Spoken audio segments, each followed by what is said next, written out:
Hi, my name's Shane. I use she and her pronouns. This is the seventh session of Fate of the Faerie Queen Quarterly, a reskin of Fate of Cthulhu from Evil Hat Games. Excuse me. The series was organised as part of the Gauntlet Gaming community, which is an online community that plays and talks about a whole lot of role-playing games, especially indie story games and OSR games. If you'd like to find out more about the Gauntlet or get involved, check out gauntlet-rpg.com or at Gauntlet RPG on Twitter. At the end of March, we have Gauntlet Community Open Gaming Weekend coming up, where there'll be a whole lot of short one-shots or two-shots, short games, all for free, all open to whoever wants to play, as a great opportunity to come and play some games with us. And there will be some great games. I know. I've seen the list shaping up, and there's some really exciting stuff. Somebody added Bluebeard's Bride, which I'm excited about. We haven't had that on the calendar for a while. Yeah, Bluebeard's Bride is amazing. I'm hoping to get into one of those sessions. So I will ask, just for anyone watching or listening, to let you know, Matt, one of our regular players, couldn't make it today, but I'll ask the other players to introduce themselves. So let's see. Let's start with Kyle, if that's okay. So just you and your character, your names and pronouns, and anything else you want to tell us. Sure. Yes, I'm Kyle, he, they. I'm playing Maeve, she, her. She's a turncoat changeling who left the Fae to fight against them.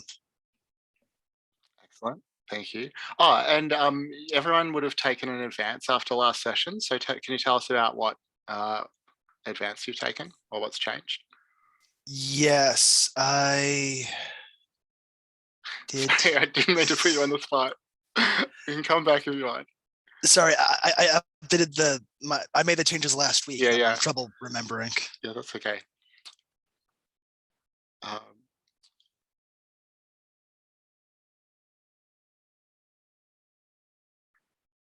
right. Well, I'll ask some of the other players to introduce themselves, and you can tell us afterwards if that's good for you. Lol. So my name is Lowell, pronouns he, him, and I'm running Fadim Abekara, pronouns she, her.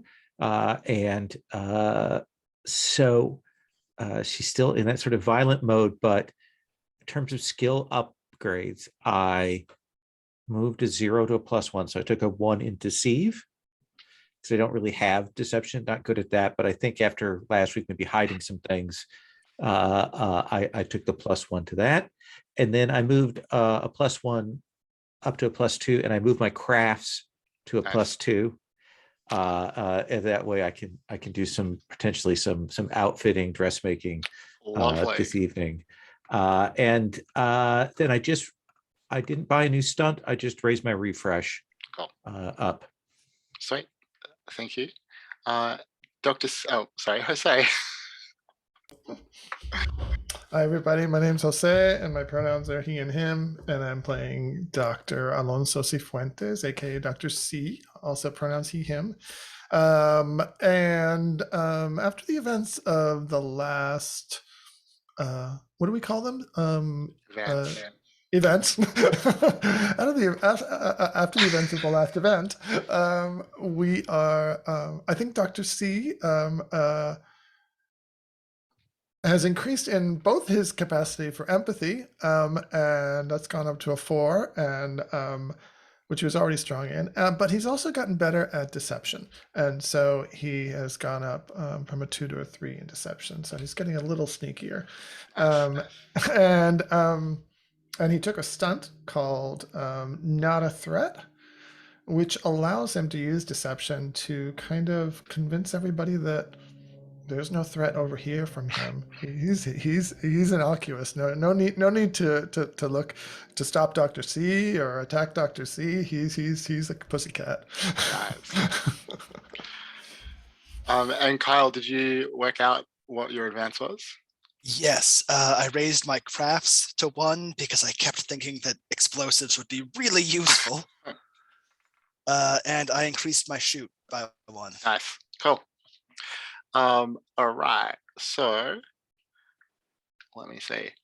Before we start, just a few things. I always mention safety tools at the start of the session, so remember we have a list of lines and veils.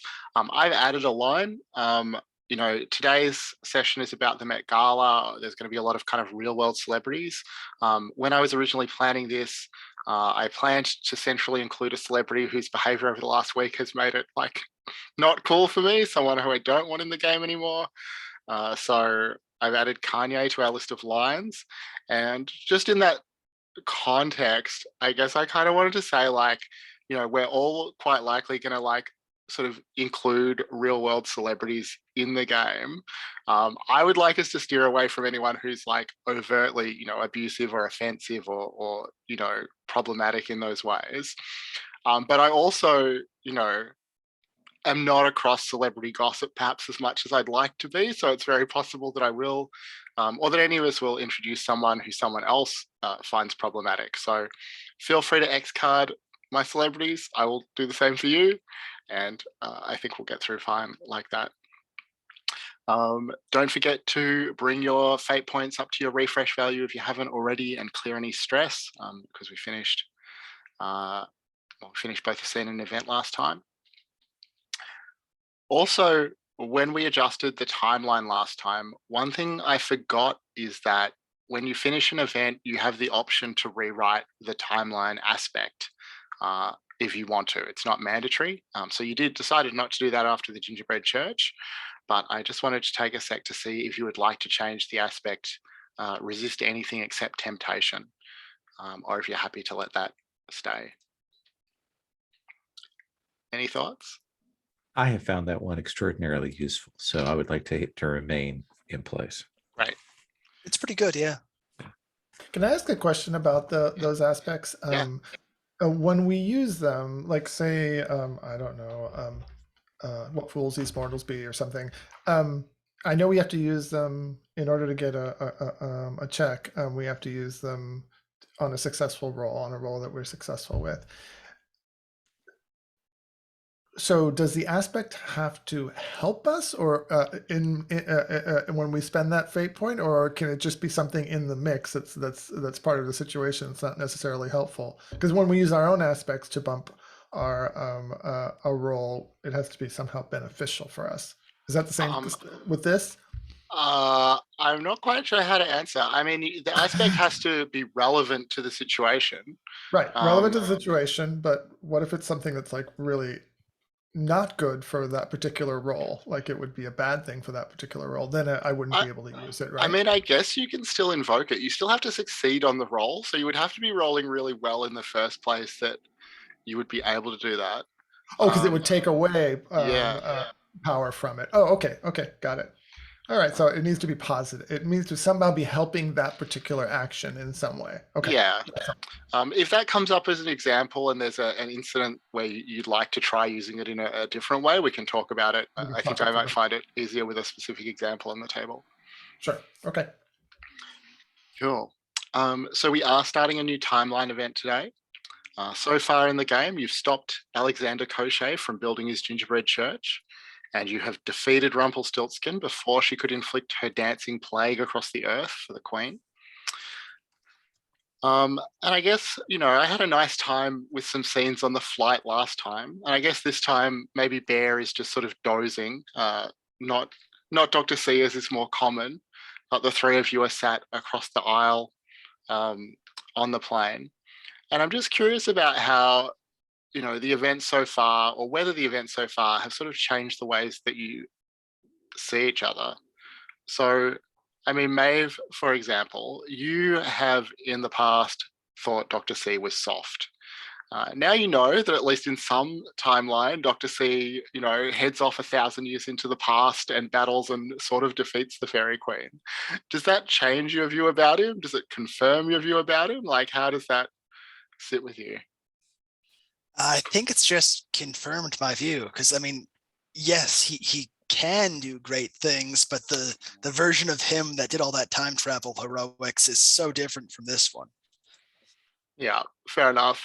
And I mean, for Deem, I guess a sort of similar question for you is that you've seen Maeve as being like a bit out of control or dangerous. Is that fair to say?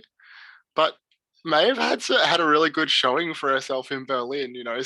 Stealing the shoes, capturing Rumpelstiltskin. Has that changed your view of Maeve? I think it's shifting. There was still a little bit of the kind of impulsiveness going and grabbing things, and then we were kind of dealing with the aftermath. But I think that I'm trying to figure out, because I kind of still don't get Maeve. Like I don't quite understand what she's about. And Dr. C, I mean, you saw your older self die. How is that? How are you sitting with that? Okay, so Dr. C has a lot to process from that last session. So I imagine that Dr. C is sleeping a lot, anyways, in order to process some of this, which is typical of him. I imagine also that he sought out Bug and his mother afterwards, and maybe talked to them about maybe being related. Not saying that he is their progenitor from 1,000 years ago, but saying that somehow, my name's Alonso Cifuentes too, and and I think we're part of the same big family.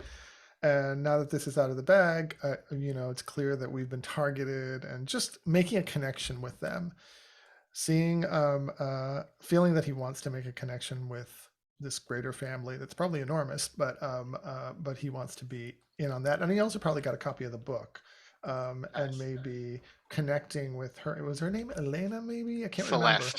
Celeste. Oh, that's right. She was French. Celeste.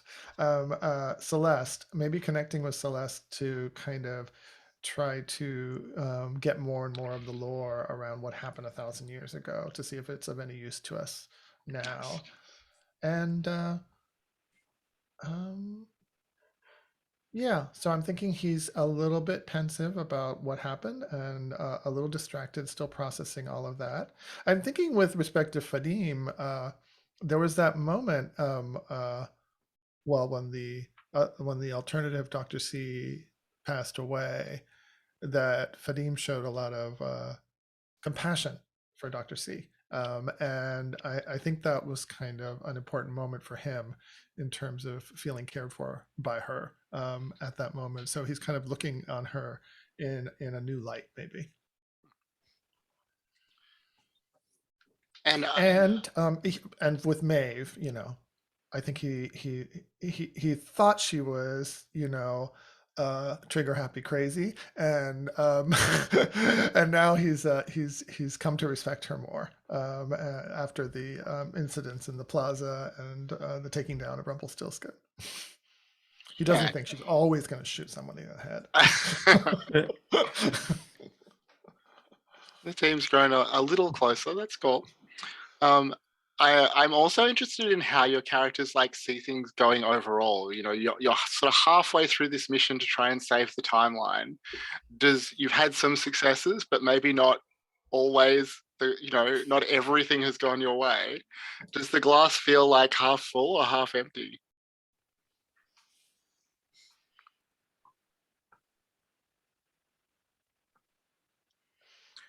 Is that to me or to Maeve? Well, the question's to everyone, really. Oh, okay. But go ahead, Fadim, tell us. I am still worried about what happened with Rumpelstiltskin. I feel like there is a price to be paid that has not been paid yet. And that may be the fact that we've still got the red shoes. That may be looming over me. And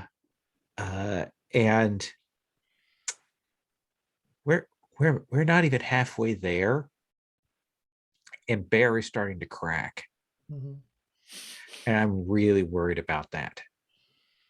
I like, what do we do if he goes over to the other side or something? I don't know.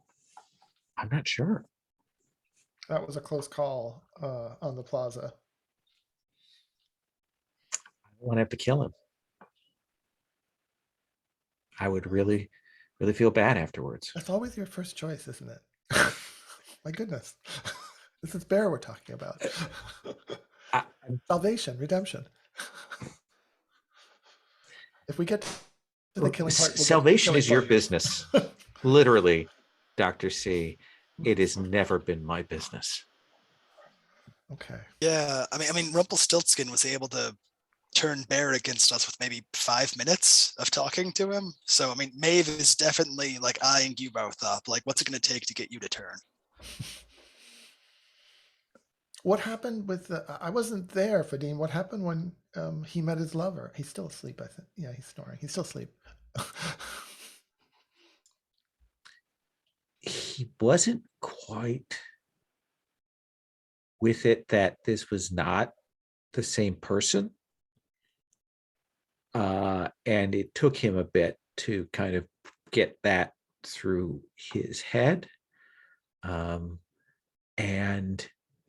it was very clear that his affection. And then Fadim pauses because Fadim was about to say has not dimmed. And Fadim thinks and says that his affection has changed.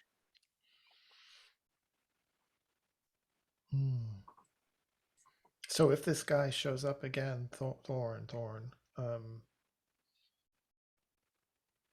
Bear might be tempted.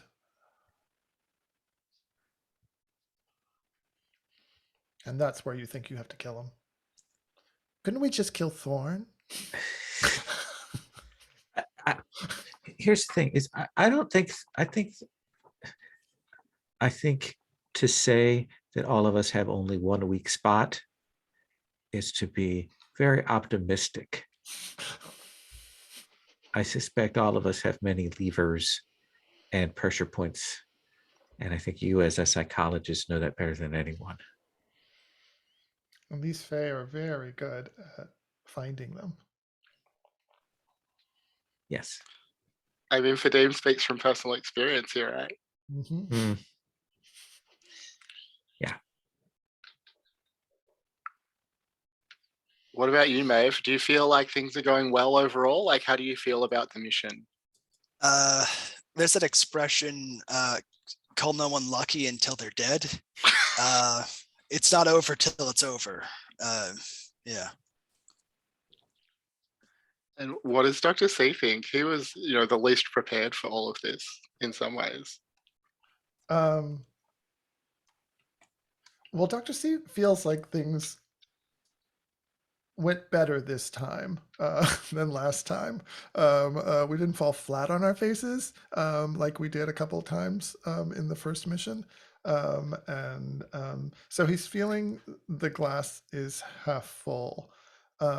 But he's also beginning to feel the weight of everything because he is the newest to all of this. And so I think he's trying to find his footing after that encounter with his older self and seeing kind of the gravitas of older Dr. C. He's feeling a little, what's the right word? Daunted or cowed by the shoes he has to fill.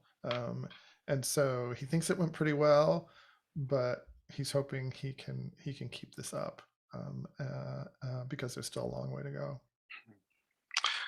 And is there anything else that any of you want to say to each other, on this quite long flight back home, or shall we cut ahead? Well, I think I will say to Dr. C, just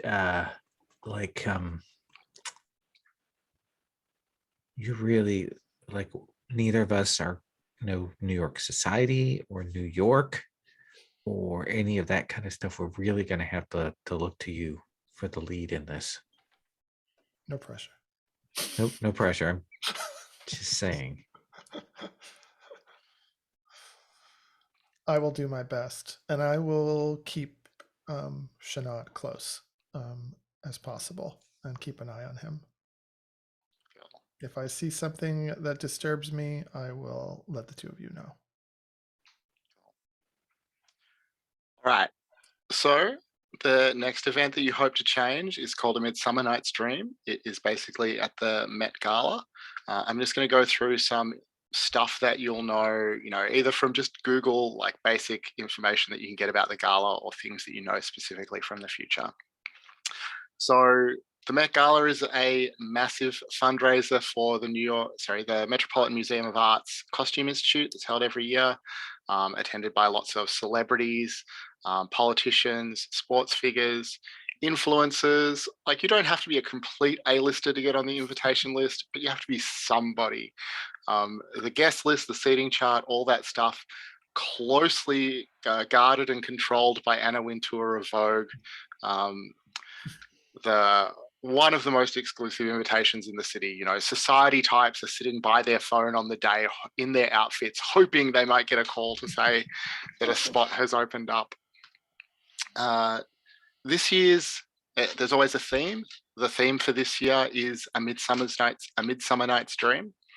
It coincides with the opening of an exhibition of priceless costuming art and antiquities associated with fairies and fairy tales. And a particularly notable item for you is that there is a priceless early Grimm Brothers manuscript, which is said to include margin notes and annotations that have never been published. And from the future, you know that this book was stolen / will be stolen at the gala, during the gala. You don't know whether it was always you that will have stolen it, or whether someone else was going to steal it or is going to steal it and you're going to intervene. The other thing you know from the future is that a lot of the celebrities who attended the gala went on to produce radically more sort of melancholic and morbid work over the following months, very out of character. You don't know if that's linked to the gala, but putting together the timeline in the future, it seems like something may have happened there to bring that about. So your main goal for the gala, I guess, is to get a copy of the manuscript. Your interventions in the timeline have ensured that it is going to be very helpful if you can get your hands on it, but of course it's very secure. Let's see, anything else that I should tell you? So, in terms of opportunities for getting in there, apart from invitations, there'll be private security and catering companies and things like that on the site. I have put a Met Gala tab in the Keeper. Let me just shift it across to where you can see it. Sorry, just adjusting the Keeper. So you'll see a copy of Met Gala there. And that, if you look down the zones, that sort of tracks the movement of the gala, the areas that people are going to move through. So they'll start on the red carpet, at least the guests will. They'll move for cocktails to the Temple of Dendur, not sure if I'm pronouncing that right, which is a huge room with big glass windows with a sort of transplanted Egyptian temple in it. They'll move into the American wing to be serenaded with whatever the entertainment is for this year's gala, which again is a closely guarded secret. They will have lunch in the Petrie European Sculpture Court, and then they'll be moved to the Costume Institute itself to view the exhibition. So those are the sort of steps on that scale. I've given the gala itself two scene aspects. One is the most exclusive party in the world, which of course is what it is. The other is I planned for this. The intention being that this is probably going to run more or less as a heist, and that's meant to be something that you can invoke in the classic like heist style to have already anticipated a twist and be ready for whatever's happening. My intention for today, just to outline how I think we're going to run this, although I do anticipate that whatever plans you come up with will derail my plans pretty quickly. What I'd like to do is a quick round, like a little sort of research or preparation montage where you each get a scene, maybe make a dice roll to tell us about what information you're looking for ahead of the gala, what preparations you're doing, anything like that. But to avoid spending too much time on planning, after that montage, just to go straight to the gala itself, I'll ask each of you how you got in. I'll make you roll dice for how you got in, but there is not a risk of failure. Like, it's not going to be fun if you're all standing outside the gala, but there is a risk anytime that you make an overcome action. If you fail, that can be a success with a major consequence. So that's the kind of thing that you'd be looking at when we get to how you get into the gala. That was quite a lot of talking. Any questions that you want to ask about any of that, or add to that, or just launch into a little montage scene? All right. Well, Maeve, I will start with you if that's okay. What do you do by way of preparation or planning? I think I do a lot of just learning all the faces, talking to people, trying to get all the information I can out of the security people, the catering, just anyone who's going to be hosting the event. Oh yeah, for sure. So do you want to roll to create an advantage using I'm not sure. Rapport, I think. Yeah, for sure. That makes sense. Yes, that'd be great. So let's say difficulty 2, a little bit difficult, but not overwhelming.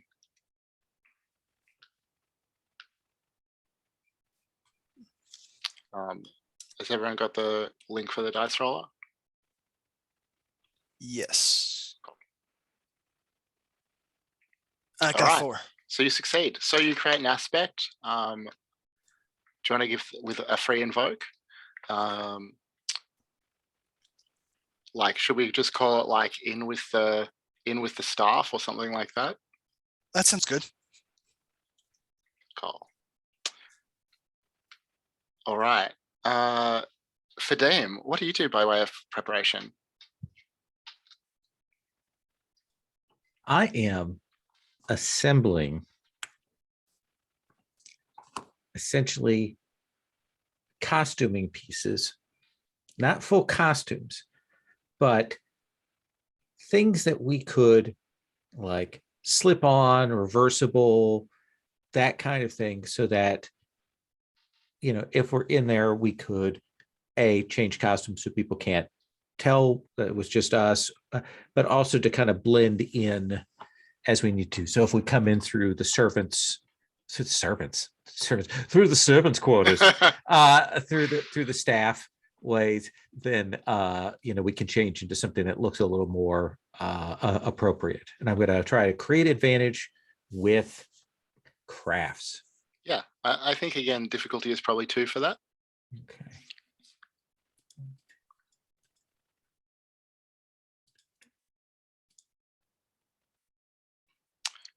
Do you want to spend a fate point? Yeah, I'm going to go I'm ahead. happy. Sorry, go ahead. Let's see here. I think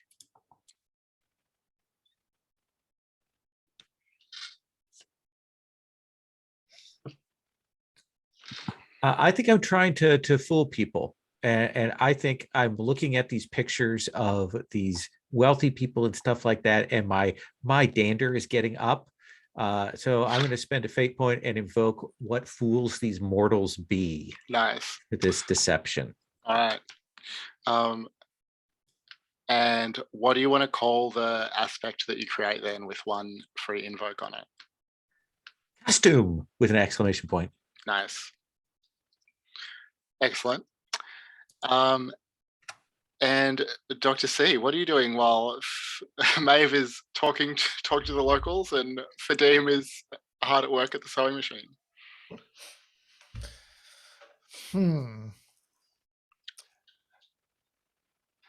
I'm thinking that Dr. C is trying to get an invite to go directly into the gala.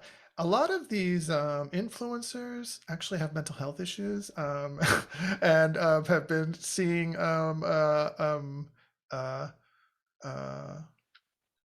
maybe another psychiatrist in Manhattan who is kind of psychiatrist to the celebrities, and Dr. C is going to try to charm her into being her into letting him be her +1. Amazing. So I think that is going to be quite difficult. I think okay. Probably a difficulty 6. Oh my. Go ahead and probably using. Does So empathy make sense for trying to charm someone? Sure, I could use empathy. Is there a? There's not really a more relevant one, is there? Maybe rapport. Deceive might be another one. Not deceive does seem like it's the apt one, doesn't it? I mean, I like her, but Yeah, I think I deceive is probably the right call. Okay, I will go with deceive then. Let's see.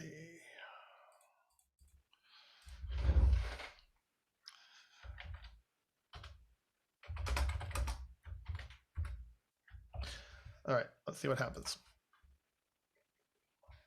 Oh, that's a 4. That's not horrible. 4. I mean, if you just want to let that ride, I will let you get in there with an invitation, but with a major consequence because it's a failure. Or you can start using some aspects. If I spent an aspect, that would put me at a tie. Which what would that be? Success at a minor cost. At a minor cost, so it would change the cost from a major to a minor cost. What should I do? Sure, I'll take a major cost. Sure. What happens? All right. Should make things interesting. Nice. All right. And before we move on, I think that I would like to compel Maeve's The Hounds Have My Scent aspect, because now that you're back in New York City, where you left an angry Russian mafia empire, I think it seems to me that quite likely that someone is coming for you. So the compel is that if you can have a fate point, but that will mean that there is someone or something on your trail, or you can spend a fate point to buy off the compel. You don't have to take it. I'll take the fate point.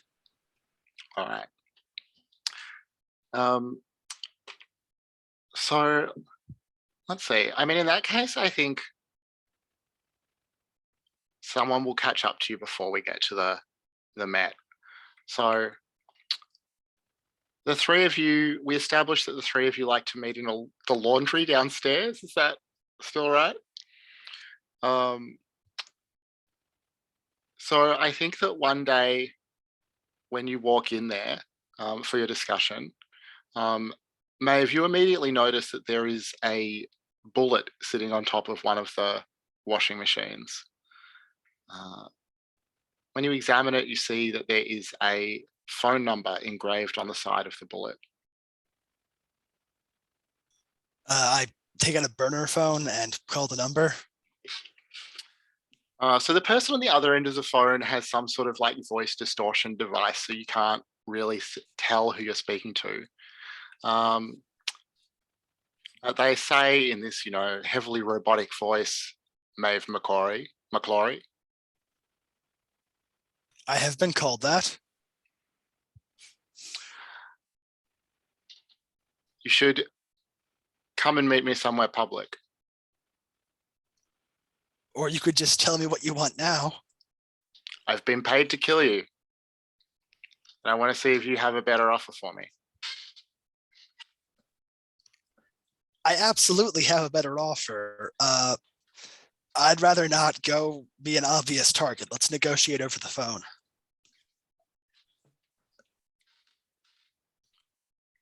Well, what are you offering? My group and I are going to come into possession of some priceless Fae artifacts, and you get your pick of the litter if you let me live. Yeah, interesting. I'm lying, so I might want to roll deceive to. Okay, yeah, roll deceive.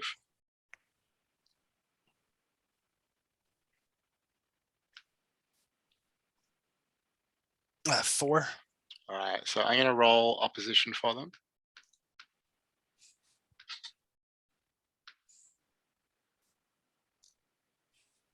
All right, so they buy it 100%.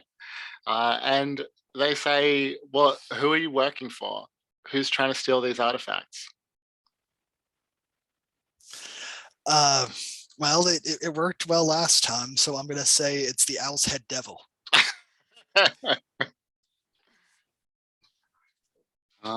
And they sort of mutter as if this confirms something that they already knew or had heard. And then they say, well, I have one last question, and think carefully before you answer, because this is going to decide whether I put a bullet in your head or not. And as the voice says this, you hear someone approaching in the hallway, and the like echo between the voice in the phone and the voice you can hear coming down the hall makes it clear that whoever this is approaching you. And the question is, why do you look like an uglier, older version of me? And your younger self steps into the doorway of the laundry, pointing a gun at you, and hangs up the phone.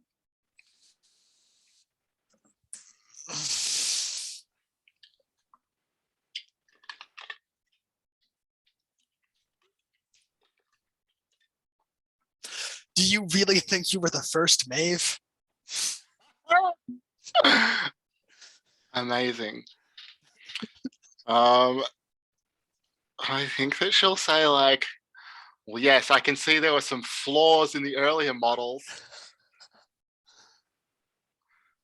Well, come on. I want to know why Alexander Cochet wants some version of me dead. Look, your parents have raised more than one changeling, and we just reuse the name, okay? And I did some extra work for the Owl's Head Devil and ended up killing Cochet. You'll understand when you're older.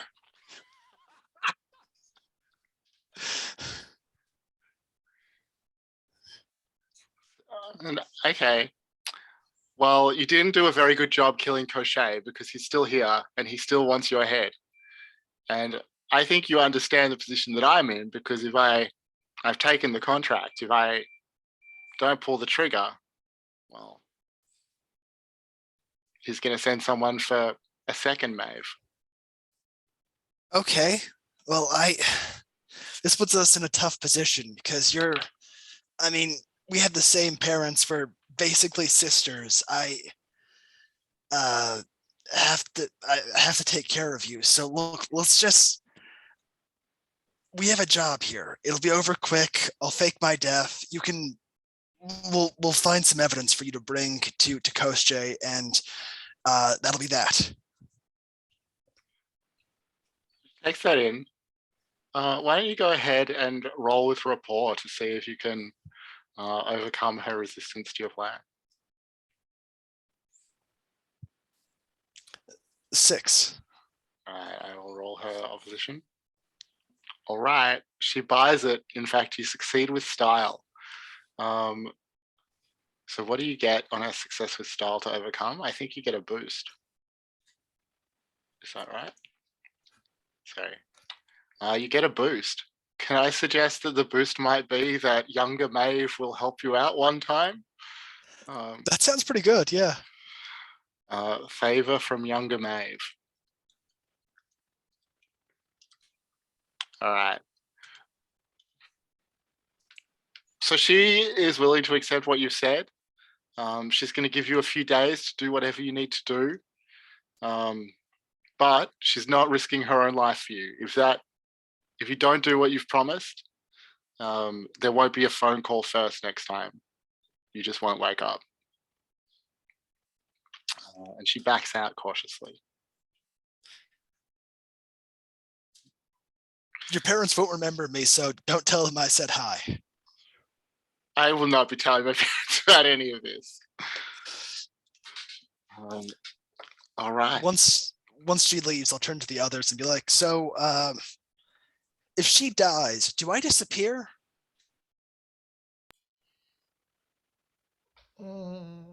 Temporal paradoxes.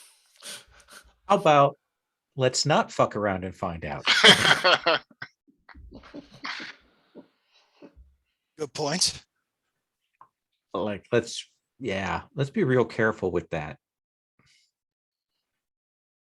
You handled that situation very well, Maeve. I know how difficult it is to come upon your doppelganger. Oh, you would, wouldn't you? Well, unlike you, my doppelganger isn't a hero and is still actively working for the Queen. So, if you have to, shoot her. Good to know. She's very young. When did you start working for the Queen? Earth. Birth. That's right, a changeling. Goodness. All right. So we're going to cut ahead to the Met Gala. Whereabouts do you want, like, where should we frame this scene to? Like, do you want to make your move when people are having cocktails? Do you want to make your move while people are having lunch? How do you want to approach this? So let's confirm some goals here first. We want to get the book, right? Or destroy the book. That's a worse option, but a possible one. And we want to, like, it seems to me there's a mysterious performance. We need to find out about that before that goes off. And if that turns out to be Fae flavored, like with not artificial Fae flavoring, we need to deal with that. What else? So I'm curious about if there is a third party who's attempting to steal the book, or whether or someone's attempting to steal the book. Well, maybe we're the only ones who are attempting to steal the book, but I'm curious if there is someone who's attempting to steal the book and whether identifying that person and hobbling them might be helpful for the goal of getting it ourselves and also altering the timeline. Maybe. Also, yeah, I mean, I guess if we can get in and out fast enough, it doesn't matter who else is trying to take it if we can steal it first.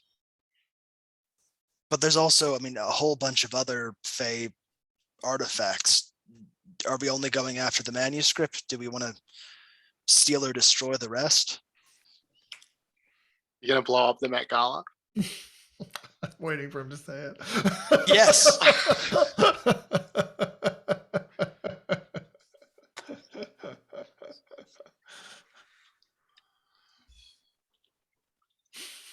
That is a tough call. I think that's a last resort, Maeve. We don't have to blow it up. Just start a few fires. It'll empty out. We destroy a few priceless artifacts. It'll be fine. Is it worthwhile to use the spell from the book, the one that allows us to see enchantments, inside once we're inside? Or is that too costly? I don't think you should use the book. I don't think you should use the book unless you have to. Okay. I don't know. We're getting to the back half of this. It's time to start digging deep, I think. I am like, I don't know this stuff. I just don't want either of you to go over the deep end of this.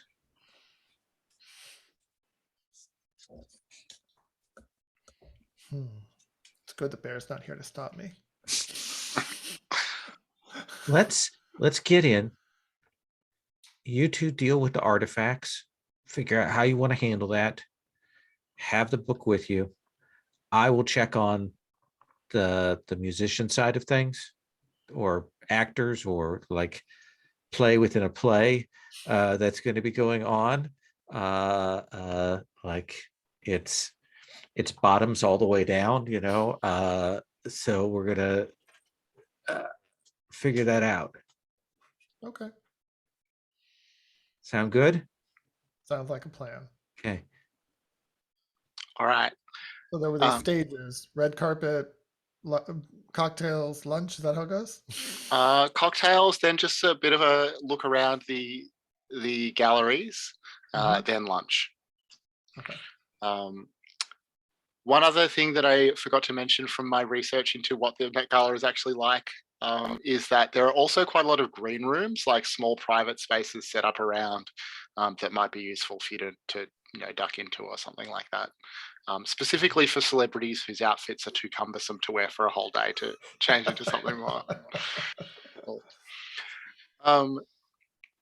So tell me how, so I know how Dr. C gets in. Tell us about the influencer who you're on a date with.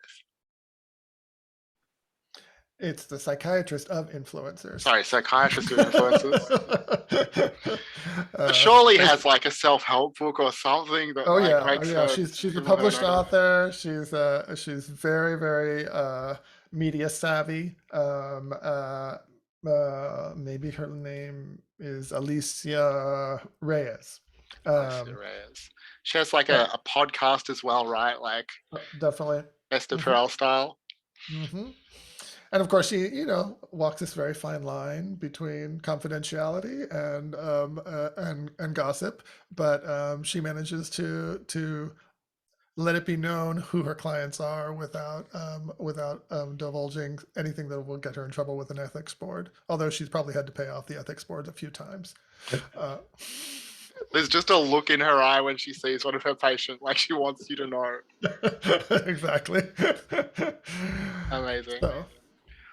All right. Well, Maeve, how do you get in? I think I charmed someone into giving me an extra security or a pass card, like maybe one of the catering crew or something. Cool. Yeah, roll to overcome using deceive, rapport, something like that. Deceive sounds right.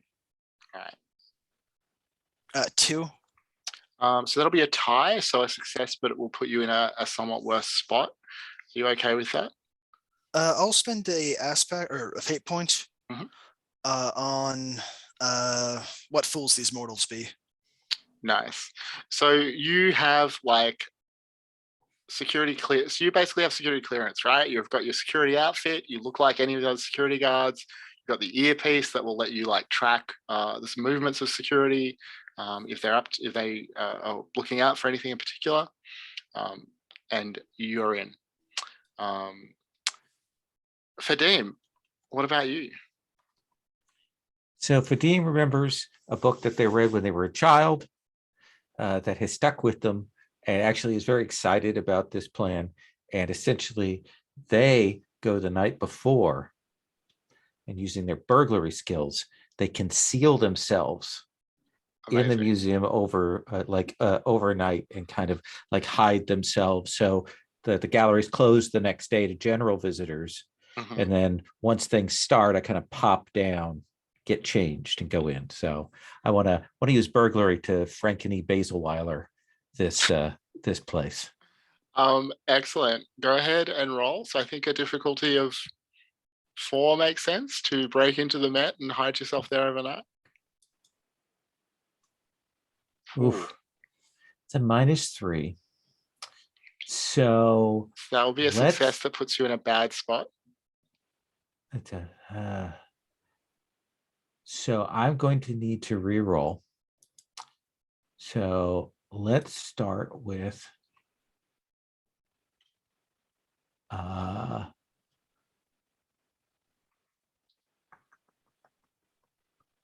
let me look at the Met Gala here.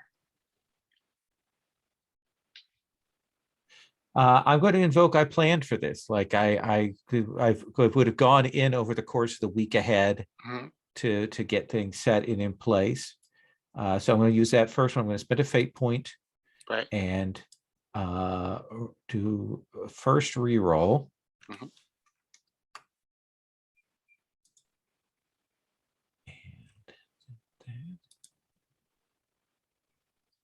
So that's a 1.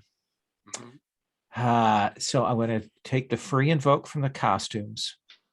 Cool. It takes me to a 3. And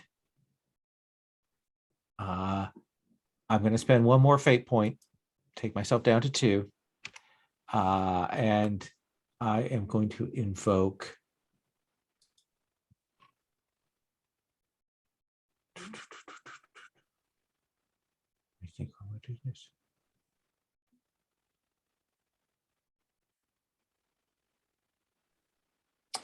I think I'm actually.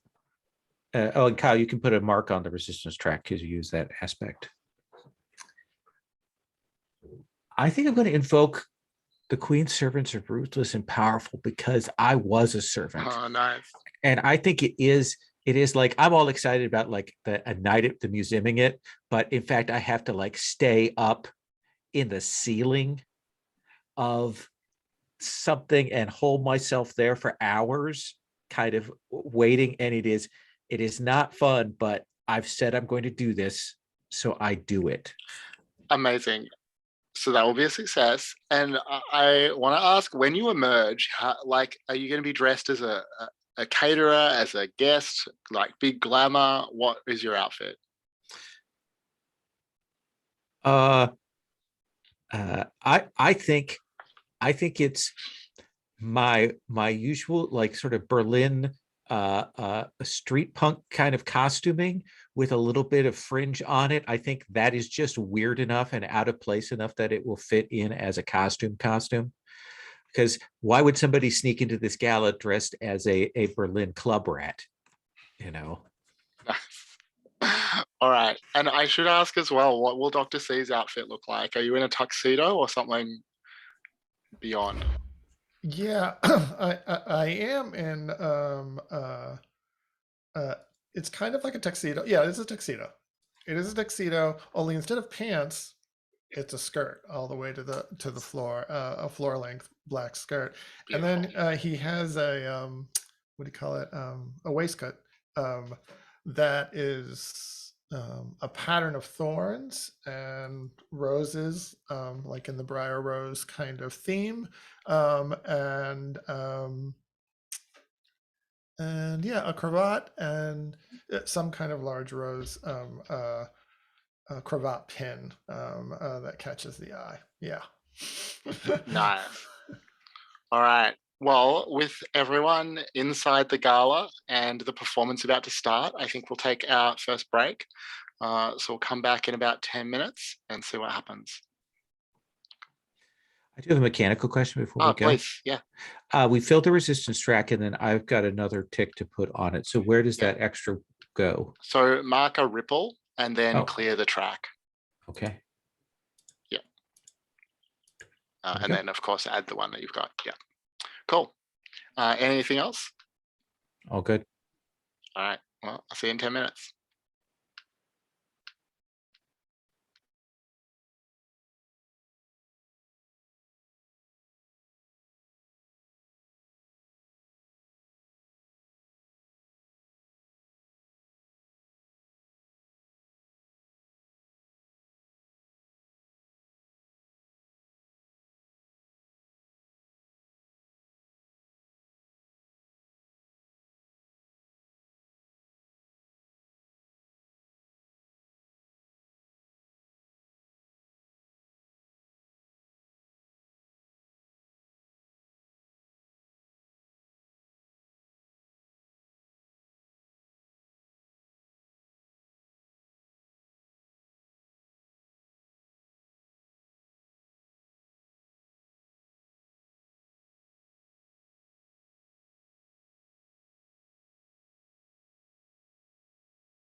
Cool.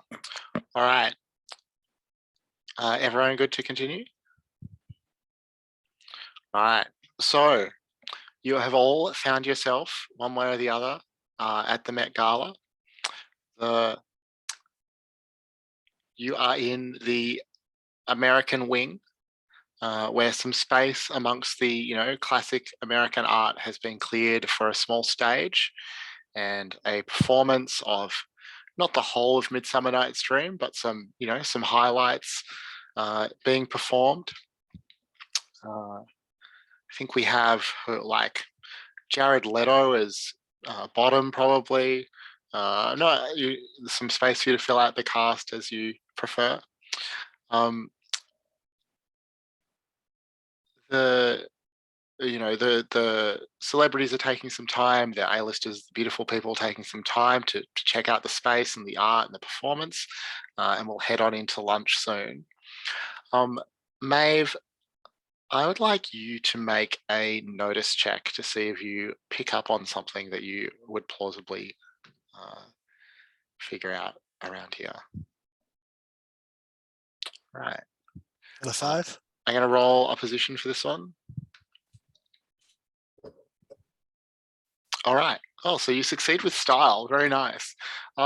So you notice, you spent some time like getting in with the catering company and the security and things like that. And what you eventually put together is that you're not seeing any of the catering staff that you know should be working here. The waiters, the wait staff, carrying around canapes and cocktails and things like that. You don't recognize any of them.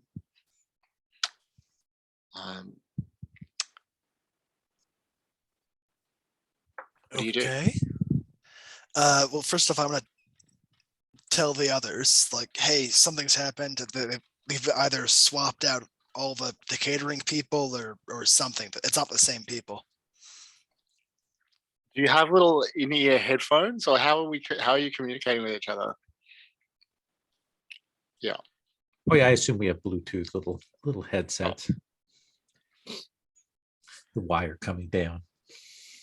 Well, I hope Anna Wintour doesn't notice, because she's not going to approve.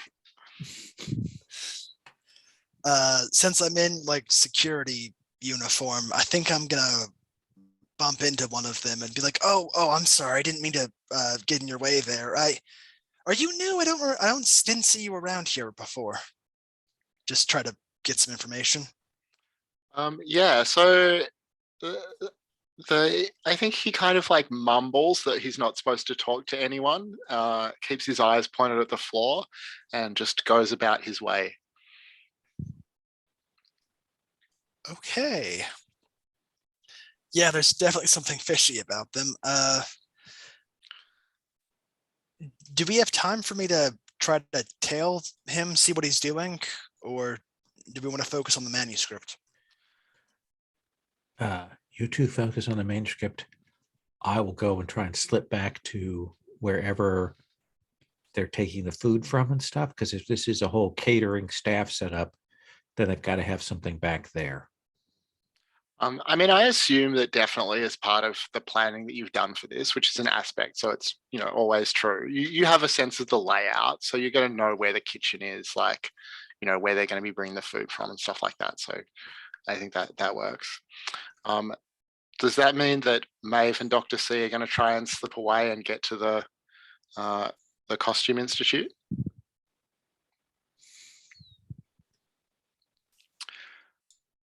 So, I mean, sorry, Dr. C, you were going to say something? No, I just had a quick question. So the Okay. Costume Institute is where the manuscript is, and it's the last stage of the party, right? Yeah. Okay, just wanted to get that correct. Okay. So I mean, Maeve has like pretty free range in that security outfit. Nobody's likely to stop you. But Dr. C, how would you get away from the main body of the guests?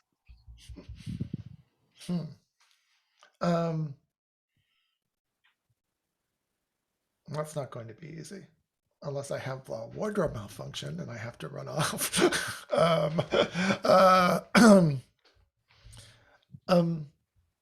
I mean, I can just have to use the restroom and excuse myself, and that'll take a while with my skirt to manage that entire procedure. So maybe I can slip off and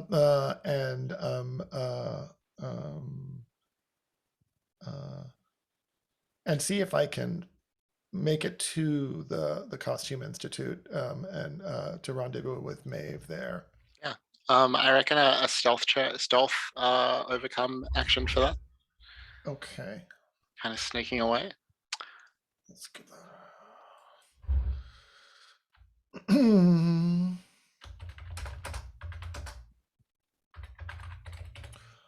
Okay. I have stealth. Can I lend a point to help, or? do a I plus mean, I one? think in this instance, because you're not really together and you're not really. I mean, if you want to tell me like fictionally how you're covering for him or something like that, that would work. But it's not obvious to me. Okay. Although I guess you do have the security earpiece. You could talk about where the security patrols are and stuff like that. Help out in that classic spy movie style. That makes sense to me. That makes sense.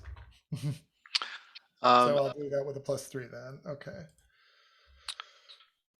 It's a All 3. right. So I'm going to roll a position. This is going to be like fairly hard, but you have the advantage that it's a tie. Okay.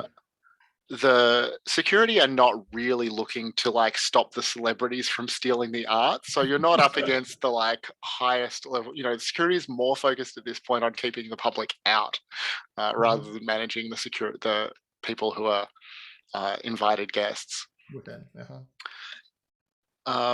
So a tie will. What do you get for that? Sorry, I've got to find my basic actions. Minor consequence? You can succeed at a minor cost. You're in a tough spot. The opponent gets a boost, or you suffer some harm. All right. So you and Maeve are able to liaise just sort of at the threshold of the Costume Institute. You can see inside to where all the antiquities are kept. But what you realize is that there's no security here. The security, Maeve, it's clear to you now, are being directed away from this part of the building for some reason. But you do see two figures who are approaching the glass case that holds the manuscript. What do you do?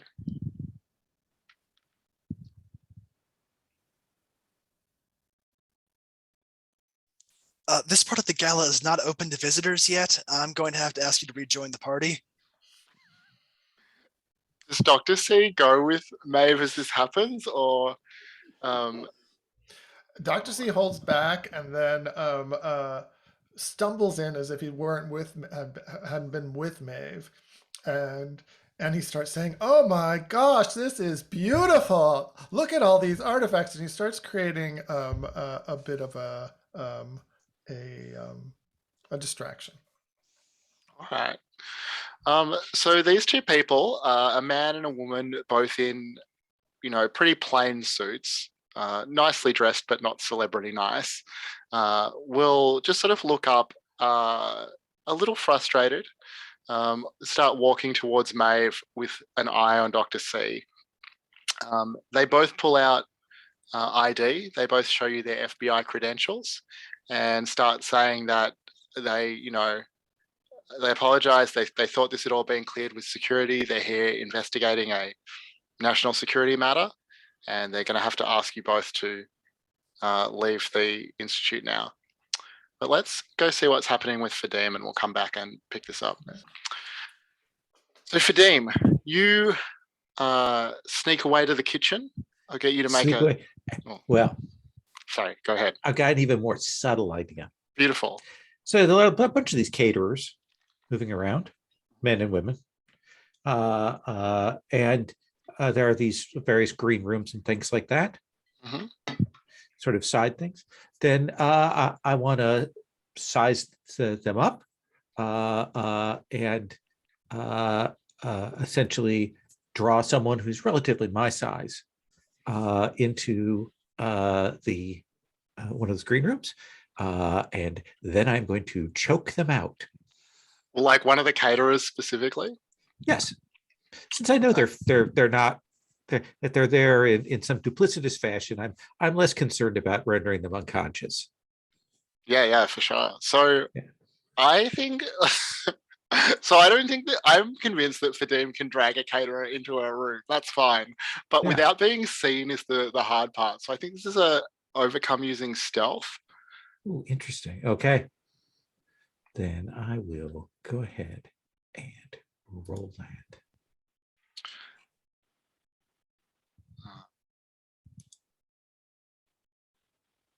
All right, I'll roll the opposition.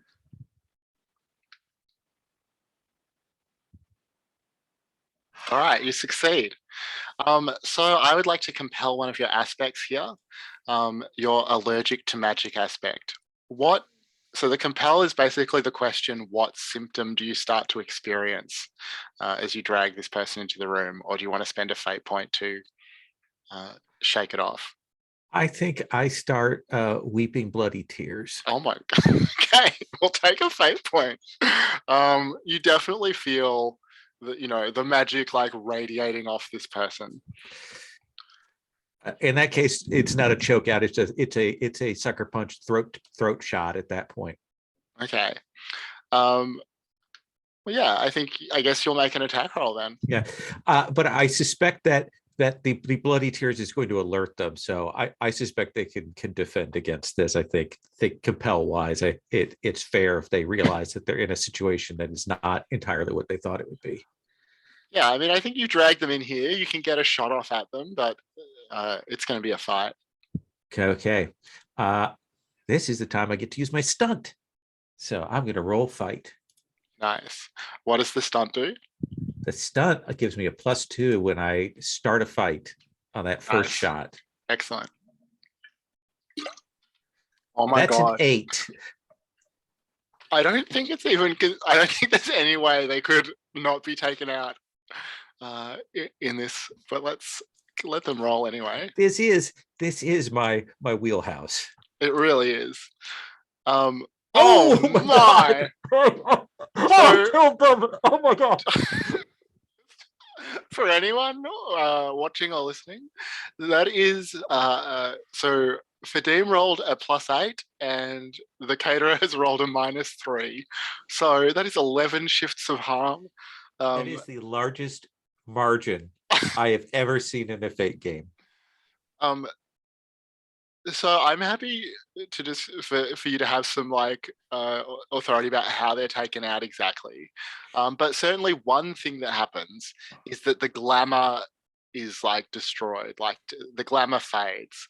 And you see that this is not a human caterer, but a horrible, slimy little goblin. Or maybe 3 goblins in a trench coat kind of thing. Trench coat. But are they knocked out? Are they, do you have a chance to talk to them? Like what happens? Well, this changes things because I can no longer steal their clothing. Yeah. Does it look like they have an object that's creating their glamour or anything? No, I don't think it does, unless you want to spend a fate point to add that detail. Giveth and taketh away. Yeah, I'll spend that, and I suspect that you know what I'm going to do here. I'll spend a fate point to do that, but I think I'm going to mark a point of harm, and I think if I'm wearing this, like I'm going to have to keep like wiping my eyes. Well, I mean, you're going to have to do that for your own comfort, but the glamour presumably is going to mean that it's not apparent to people. Exactly, but I'm going to be doing that, and then there's going to be blood. So Nice. We'll create that as an issue, and then I will stuff the goblins away in some sort of photographer's box or something here. And I think that now that you've dispelled the glamour, you can also see that whatever they're serving, that those aren't nice canapes. That's odd little horrible goblin sweetmeats or something. I will on the intercom, don't eat anything. So question for both of you. Have you eaten anything? I mean, Maeve, presumably not as a member of the security patrol. Dr. C, I think I'm inclined to compel strange twists of fate here. Do you want to take a fate point to have eaten one of these things, or do you want to spend a fate point to not have eaten one of them? Are you muted? Sure, I will. I'm certain he had a drink and probably a canapé or two at the reception. So, All right. So, I mean, you're a little distracted by these FBI agents, but Mhm. do you reply to Fadim when this, don't eat anything comes over? I think yes. I say too late on that one.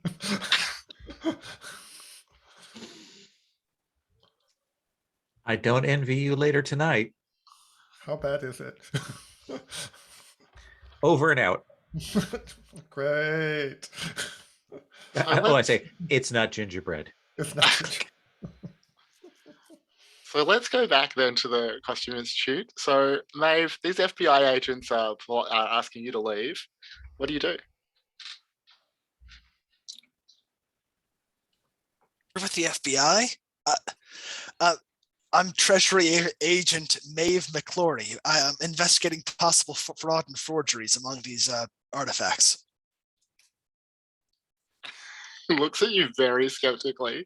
Go ahead and roll deceive. 5. Right. I'm going to roll opposition. Oh, sees right through it. Do you want to use a fate point? Can I help? How are you helping to convince them that Maeve is a treasury agent? I can imagine Dr. C dropping the act, and going super serious, and standing next to her and saying, "Yes, we've had a tip that there could be a robbery occurring tonight." And so he's just dropped his facade of being kind of a vapid socialite and just come down with her on her side. All I right. don't know if that would help. Yeah, so that we'll bring it up to a tie. Are you happy with a tie, which is going to be a success that puts you in a bad spot, or do you want to use a fate Oh, point? how many bad spots we have. I'll use a fate point. All right. What aspect are you invoking? Turncoat Changeling Infiltrator. Nice. So the FBI agents sort of visibly relax as they accept that you're, broadly on their side. They exchange some looks. They say, well, this could be relevant to our investigation. Tell us about the robbery.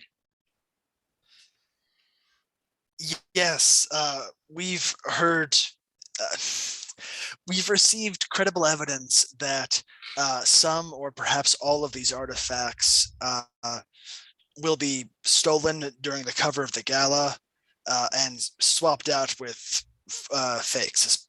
We're not entirely sure who's behind this exactly. It could be some sort of insurance thing or money laundering. That's why we're undercover. What's your source? I'm not going to say that in a room that hasn't been checked for bugs. Well, look, we're going to have to talk to your commanding officer. There's a national security implications that I'm not able to talk about. Who is your who should I speak to? Of course, I prepared for this, so I give him a name. Okay.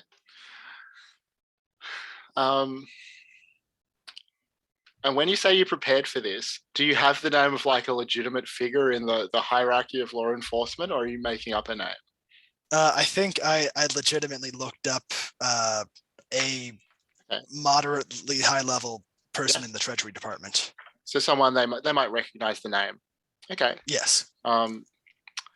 So she puts her hand to her ear to activate her own in-ear mic, and she says, "We have 2 Treasury agents under names your superior officer.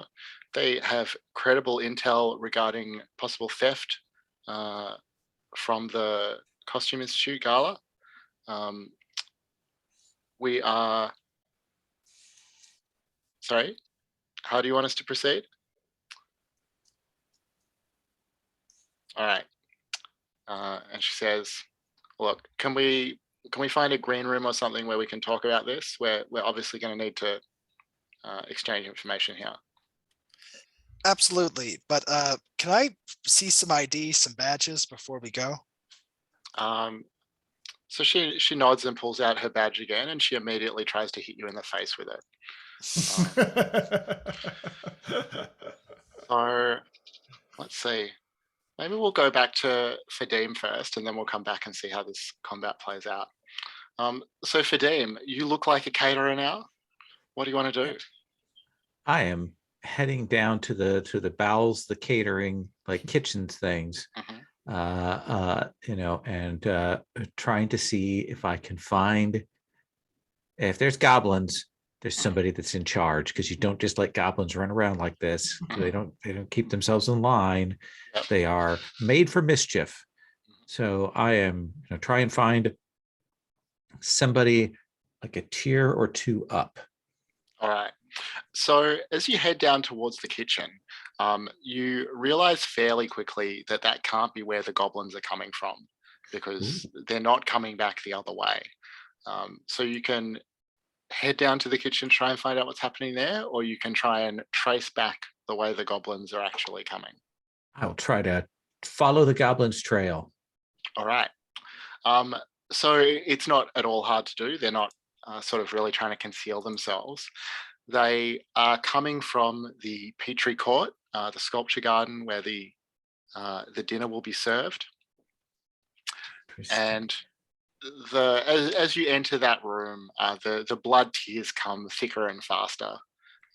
You feel that there's something in here that you can't perceive that is that's very magical, a powerful source of magic. Then I'm going to kind of plant myself here, because this is the case where I definitely need Maeve and the doctor. And so I'm going to kind of say, hey, when you have a chance, I need you here. If they call me to help them, I'll run to them. Otherwise, I'll wait for them to come here and survey the situation. All right, cool. Well, let's have a little fight scene then.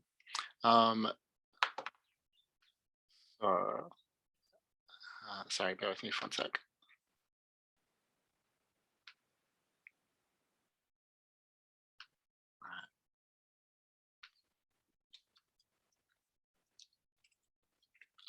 All right, so I'm just going to add the FBI agents to the Met Gala tracker.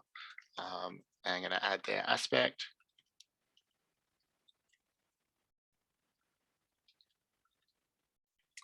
Which are highly skilled agents of a mysterious conspiracy and paranoid.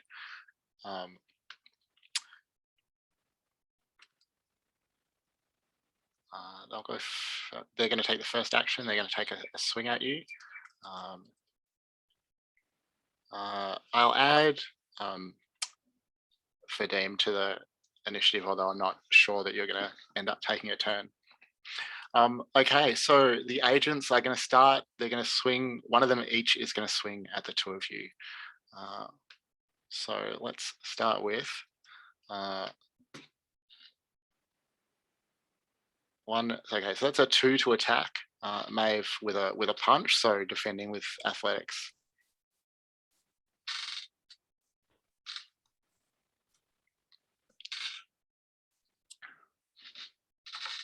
Two.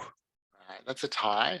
She'll spend a fate point to invoke her highly skilled agent of mysterious conspiracy aspect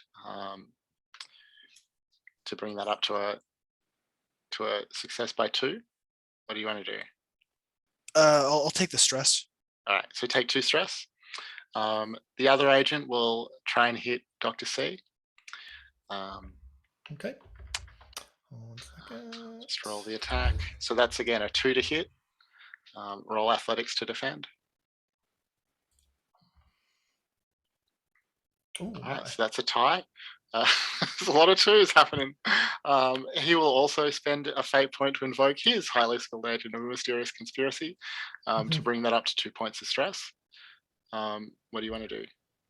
I will spend a fate point. Let me see.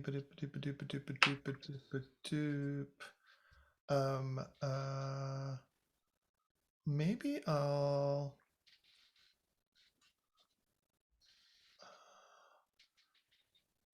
Well, hold on one second. Just looking at the timeline aspects, make sure there's nothing here.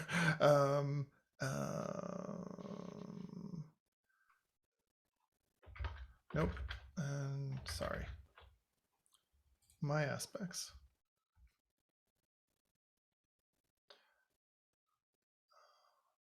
I guess I'll invoke Iron Fist and a Velvet Glove to see if I can slip away and not be hit. And I'll use that for a reroll, I think. I don't like that roll that I just did. Fair. Let's go. Yeah, that's a Alright. 4 now. So I think that's still a tie because he spent an Okay. aspect to bring his up to a 4. Sure. So that will give him a boost. Mm-hmm. All right. I'm trying to think of a good name for the boost. Angry at Dr. C, I guess. He just really wants to hit you. Slippery bastard. Yeah, exactly. All right, and the FBI agents very reluctantly will pass the initiative to, I guess, to May. Well, I guess to Fadim, actually. They're going to think tactically and pass the initiative to someone who can't hurt them right now.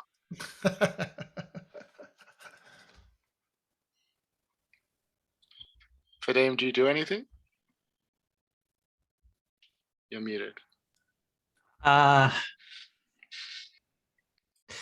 You know what I'd like to do is I'd like to move around this area and essentially, we have a layout of the map and things, but it's fairy stuff, and that may change the architecture or geometry of this place. And essentially, I want to try and create an advantage and kind of case the joint and look for opportunities. Okay. Does that seem fair? Sure. What skill are you going to use to create an advantage? I think the way I've described it, I kind of unfortunately have to go with notice on this one. My notice is +1, but I will give it a try.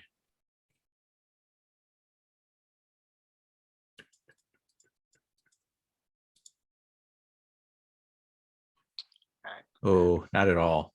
I'm going to roll some opposition.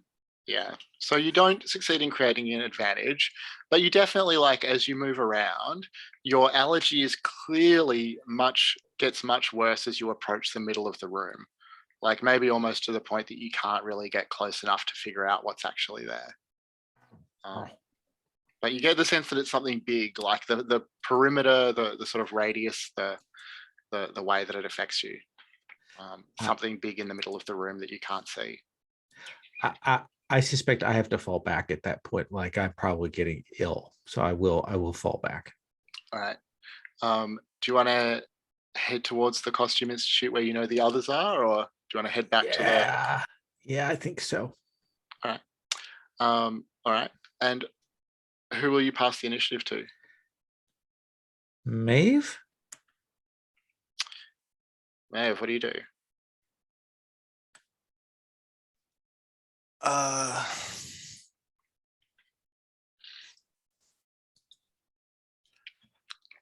I'm gonna try to make a mental attack, and just like put my fingers to the earpiece and be like, Fae agents confirmed. They're going for the manuscript. Swarm the building. Shoot to kill. Nice. So roll to attack with provoke. I've got a stun that lets me use deceive instead. Yeah, cool.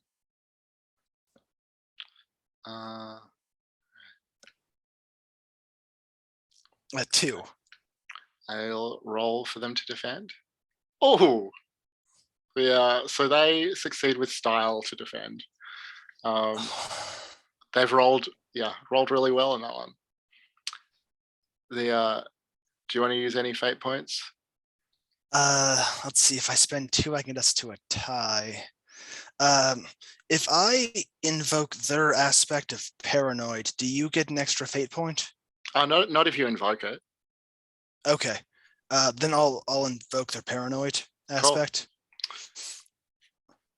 So you spend a fate point for that, and they're still how many points ahead? Still 2 points ahead. Yeah. And I'll spend one on what fools these mortals be.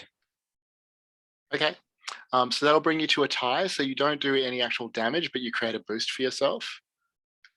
What do you want to call the boost? Worried that reinforcements are coming or something like that? Yeah, worried about reinforcements. Sounds good. I'll put that on the list. Oh, sweet. And the only person who hasn't had a turn in this round is Dr. C. So what are you going to do?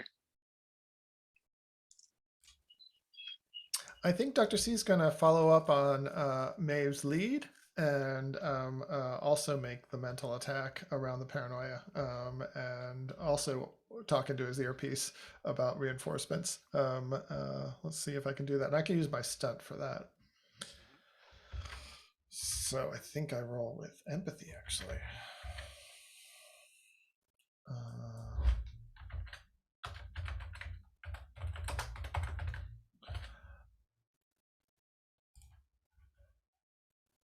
So that's a 5. Nice. I'm going to roll their opposition.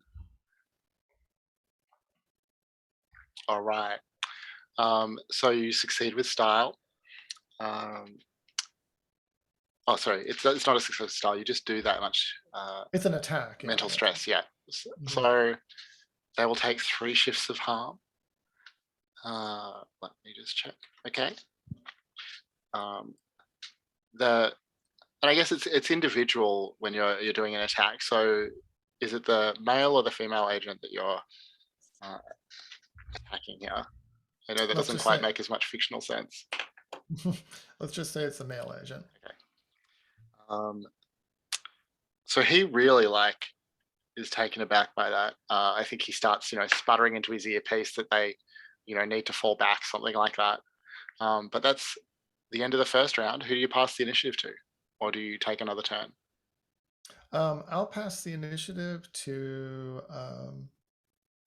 Fadim. Fadim, what do you do? I'm going to try and make my way down to where they're at. Essentially, that's sort of my full thing is trying to get to there relatively quickly. Yeah, I mean, I think you can move from one zone to the other as part of your turn, and you did that last time. So I think you're there now. You can take a regular action. Then what I want to do is, let's think how I want to do this.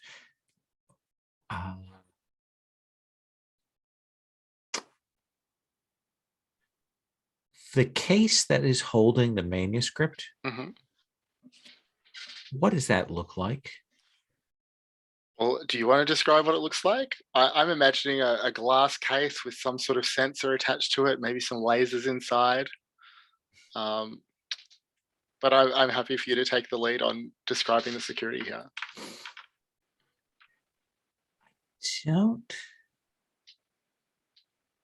They're fighting these agents. They're making noise.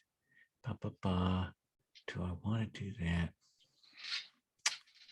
I am going to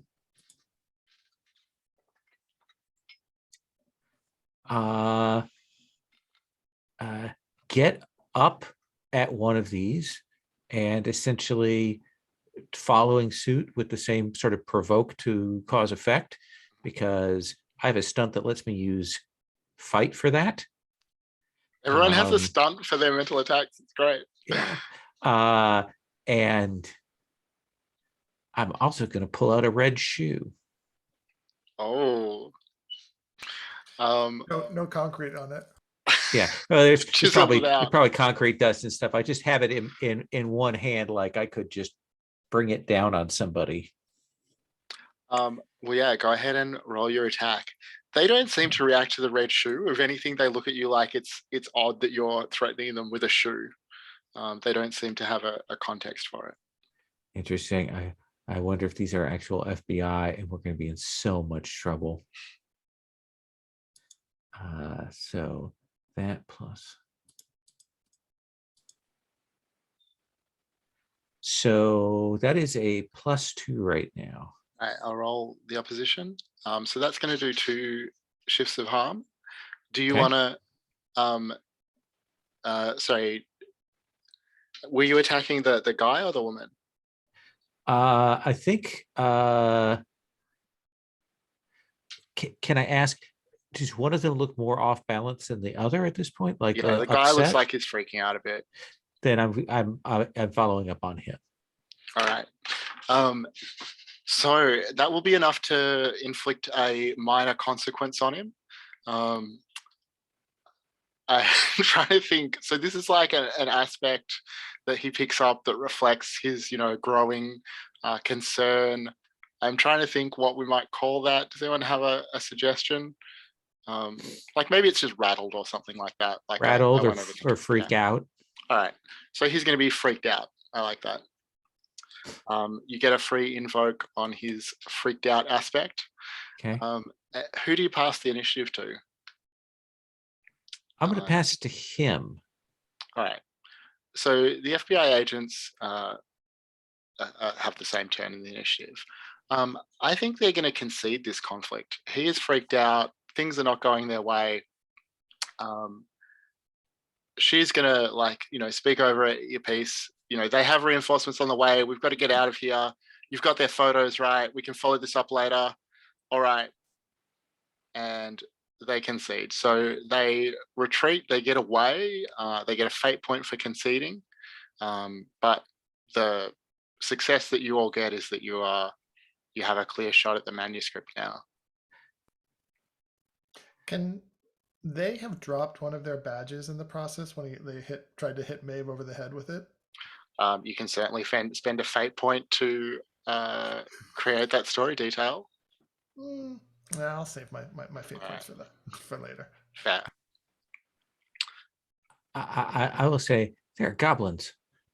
They are filling the party with grotesqueries that they are eating.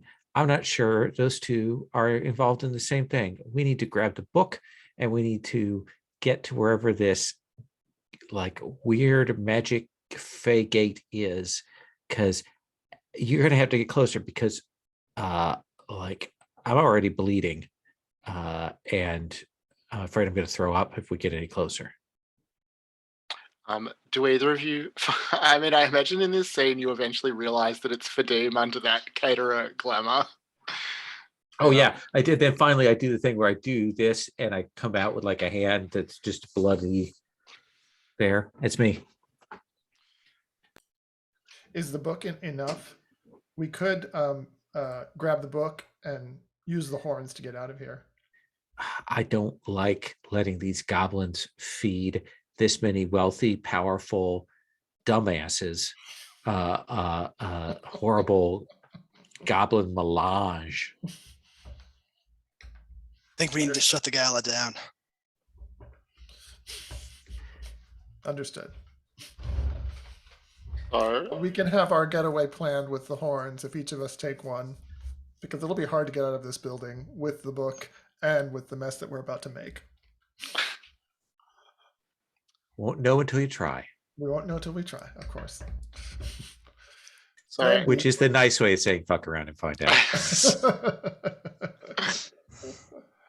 How do you what do you do to take the book? Is it just a smash and grab at this point, setting off the alarms, or are you going to try something else? Going fast is probably most important right now. Do you want me to break the case? I mean, yeah, Maeve is probably preparing to burn all the other stuff, so you should. Okay, well, on the count of 3, I'm going to break this, and then we need to get booking, and we need to get to where the gobos are. Should disrupt things quite a bit when the alarms go off. The chaos may serve us well. In fact, actually, you two break the case here. I'm going to run to an adjoining gallery and break something there and try and distract them. How does that sound? Sounds We'll like meet up where that place that I mentioned. perfect. Sound good? Wait, so sorry, I just want to be clear about the plan. So The plan is I'm going to just hightail it to like an adjoining gallery a little ways away to give at least some breath, break something there so that the alarm goes off. They'll break their case so the alarm goes off. So there'll be a couple different areas of alarms. They grab the book, and then both groups are going to head towards where this big, powerful place of magic is. That's a Right. plan. That is like Fadim's highest level plan, like right there. okay. Well, that sounds good. That sounds achievable. So you smash it. Who is going to take the actual physical book? I think I'll do it, if that's okay, because I can use my stunt to try to be a little more stealthy with all of this. Nice. So you tuck it away inside your outfit My somewhere in the skirt. costume that that Fadim helped you make. There's a It's one of spot those for it. big skirts, Yeah, so there's a nice. lot of room underneath there. Okay. And then just thinking about how everyone is going to react to this. So, I mean, Maeve, your earpiece is going to start blowing up. You know, security is calling out directions to one of the galleries.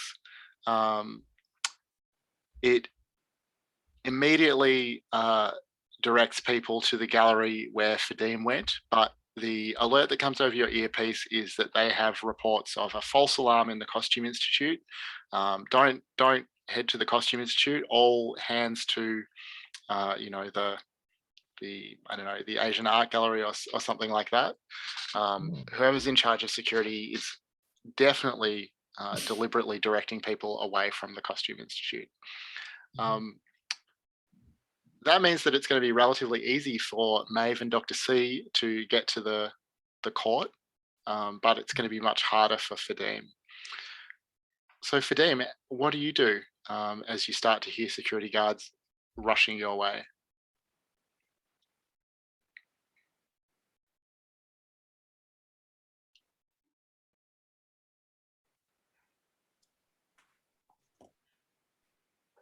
Because there's no one else around in this gallery. There's broken glass on the floor. You're leaving a trail of blood. Tell me about this room. I mean, there's lots of art around. There's sculptures. There's paintings, some tapestries. Is there like, I want to look if there's something big, like maybe multi-level with a sculpture and things like that, that if it were to come down, it would be an absolute mess, and there would be no easy way to go. Oh, we shouldn't go there. Like something like that. Yeah, I mean, I think I'm going to say again that you can spend a fate point to create a story detail. I'm wondering if there's a skill. I mean, I guess you could create an advantage as well. I actually have a stunt for this. Excellent. What's the stunt? I'm going to mark an enchantment, and I'm going to invoke my Fists of Rage, and I get a +4 to physique to break something. So nice. I think it's me kind of unwinding my fist and just like punching a support structure to bring it down. Okay. And to create a massive amount of chaos and distraction. Yeah. Is it taking out a couple of security guards, or is it more like just blocking them in? Excuse me. Yeah, I think I think people will be trapped security wise. I'm not necessarily intending to crush anyone to death. All right. And then, like, are you going to sort of circle back around to where the others have gone, or what's your plan after that? Yeah. Because I'm thinking this is going to do it all. Maeve has convinced herself that this is going to solve everything, when in fact it's not going to. But I'm going to roll physique with a +7.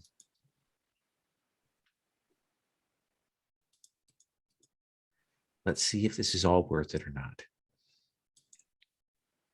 The +7 is pretty impressive. So I guess I'll roll opposition for the security guards to try and not be blocked in. But phew, so I had a 10. yeah, so that's a success by 11 again. So I guess you can create an advantage with 2 free invokes on it. Create an aspect with 2 free invokes.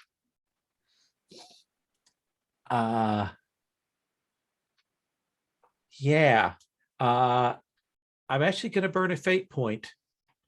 That I think that this is an act that kind of disrupts the calm of this.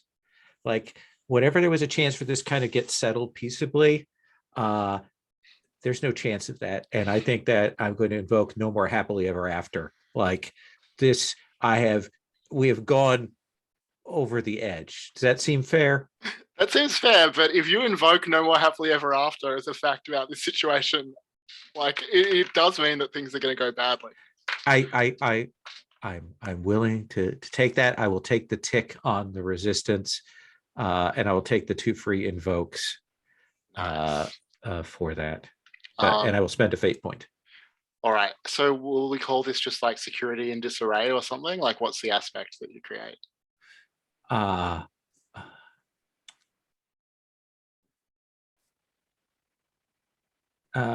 Like come crashing down, something like that. Yeah, that's cool. All right. And then you are able to head over to the court to catch up with Maeve and Fadim. So before, Maeve and Dr. C. Before Fadim arrives, you arrived in this gallery. There are these goblins sort of marching out of here, out to serve these little platters of food, although they look like caterers to you. Although Maeve, you have your Fey Eye if you want to use it. What do you do?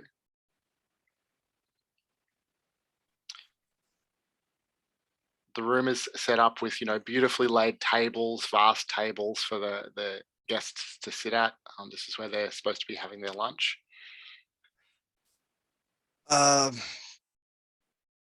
If I can, I'll line up a shot and I'll just start shooting the goblins. All right. Dr. C, what do you do as Maeve starts shooting?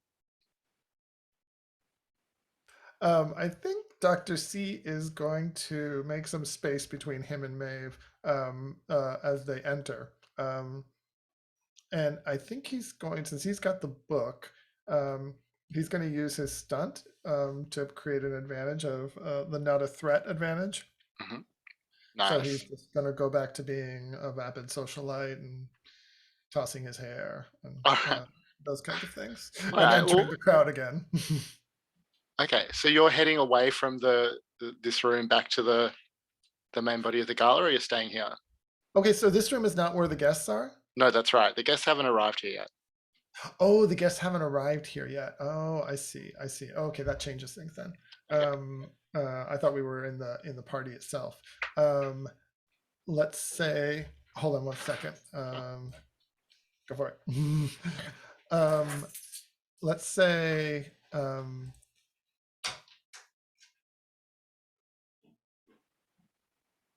yeah, I think I will head back to the party while Maeve creates chaos among the goblins. All right. Well, roll to create your advantage for your stunt. Oh, okay. It works with deceive, I think. Let me just make sure I've got it right. Yes. All right. Let me just roll it.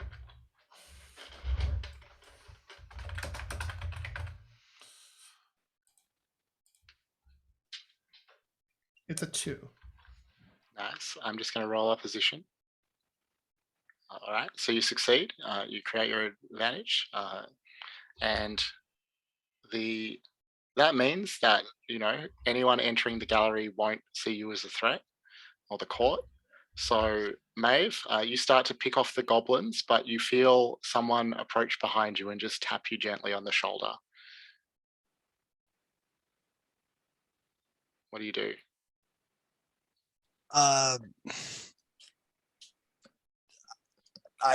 guess I spin around and point the gun at them. Well, you see Sir Anthony Hopkins has come to speak to you, and he opens his mouth and foliage begins to sort of spill out of it in an unnatural fashion. And let's take our break here and come back and see what happens. So I'll just take about 5 minutes if that's good for everyone. Sure. What's the where do I put that aspect, the not a threat aspect? Oh, sorry, just add it to the list of aspects on the Met List of Gala. aspects. Okay. Cool. Got it.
If you haven't seen it yet, there's a trailer for a forthcoming British sort of looks like a kind of folk horror movie called You Are Not My Mother. The trailer is great. Like it's really good. And it's got a lot of stuff. I'm pretty sure it's going to be Fae. Like what's going on there is it just has that feel, and the trailer is really disturbing. That sounds great. Yeah. I was disappointed. I subscribed to Shudder for a while, the streaming service that focuses on horror movies, and just didn't really get much out of it. And then finally canceled my subscription. And like 3 days before it ended, they put up the folk horror collection. I was like, oh god damn it! And dozens of folk horror films, and they've got the Boris Karloff documentary, and they just added a bunch of Boris Karloff films and a bunch of other wild stuff. Yeah, it really comes and goes with me with Shudder. I'm like, oh, I should probably turn it off, and I'm like, ooh, or I could just leave it going. Well, are we good to continue? Mhm. All right. So Maeve, Sir Anthony Hopkins stands in front of you, but rapidly transforms as the foliage sort of spilling over out of his mouth covers his entire body, and he becomes this kind of odd plant-type creature. And he sort of gestures at your gun to say, "Don't shoot," and reaches behind his back to draw his axe. And he says, he doesn't say anything at first. He extends it towards you. He offers the axe to you, as if he wants you to take it. You're muted. Are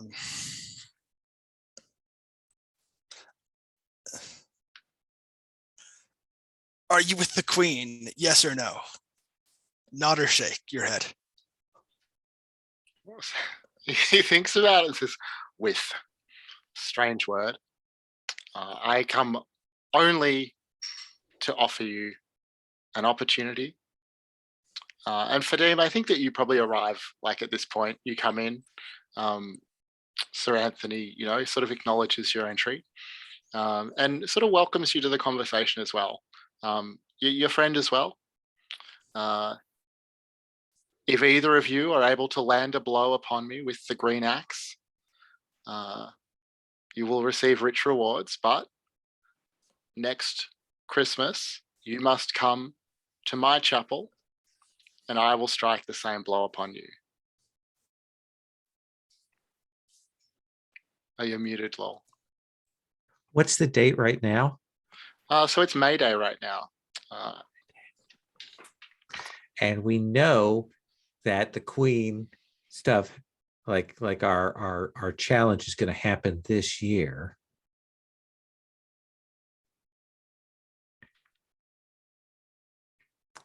I say, I look at Maeve, because Maeve was given the offer first, so I don't want to step in.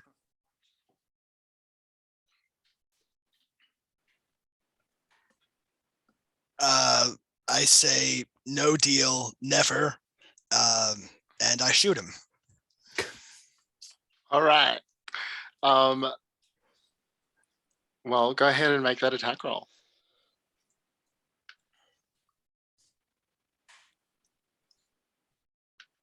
Six. Let me see what he can muster by way of defense.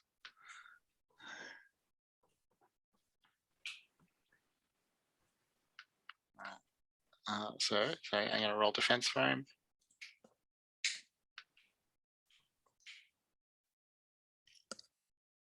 All right, 6 shifts of harm. The Green Knight is going to spend. What are his aspects? Can he invoke an aspect here? So he's going to invoke his honor-bound Fey horror aspect to reduce that by 2.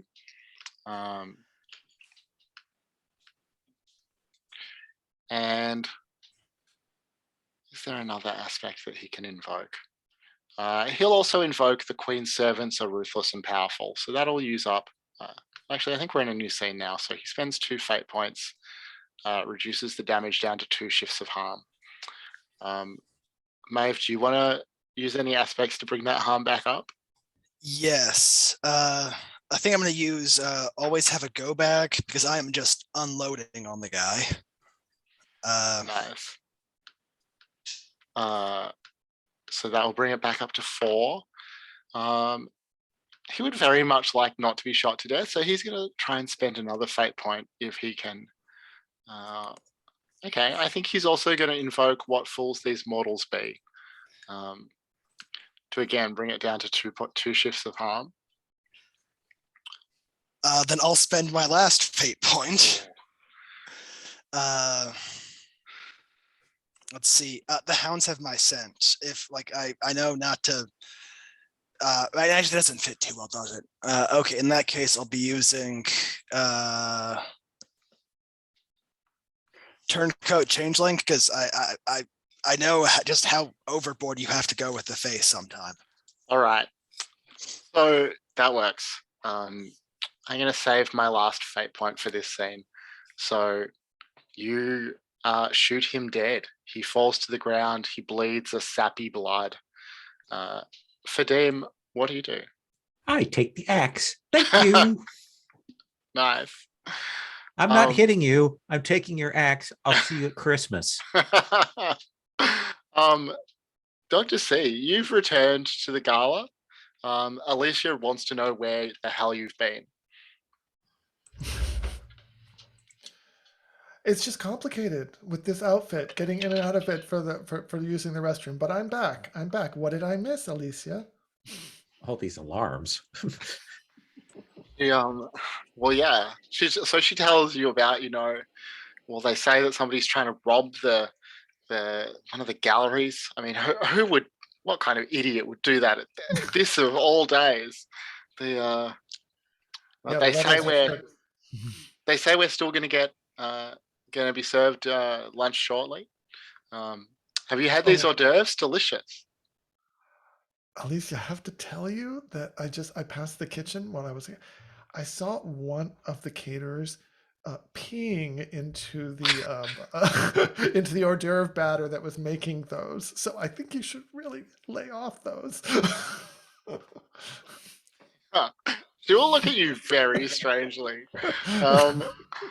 Alonso, are you feeling okay? What you went to the kitchen? You peed? I just went by the kitchen. I was curious to see what they were doing, and all these caterers, they seem very bitter, and they were talking about how these socialites are just think they're the shit, and then they were going to get back at us by soiling the food. Yeah, I'm horrified. I'm not eating anything more, but you can go if you feel comfortable with it. And at this point, the gunshots start to ring out from the gallery, the courtyard, and Maeve, your second earpiece, the one that's linked to the security channel, starts to ring out with people calling for security to the court, and that security guards will be arriving soon. You've definitely picked off a few of these goblins, but there's a bunch of them around. Dr. C, there's screams and gasps as gunshot starts to ring out from, fairly close by. And security starts sort of huddling and herding people away from where the gunfire is coming from. What do you do? So my sense is that they haven't eaten lunch yet, right? Mm-hmm. But they have had their hors d'oeuvres. And is my sense that a lot of people have eaten, or are these people so concerned with their appearance that they have not wanted to actually look like they're chowing down on canapes? Yeah. I mean, a little of both. Definitely, not that many people are eating the food, but still, enough have. Mm-hmm, mm-hmm.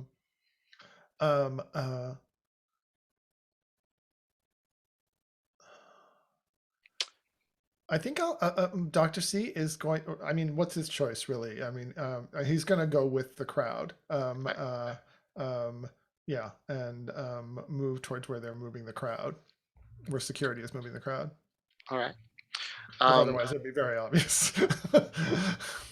All right. So Maeve and Fadim, the security are definitely on the way.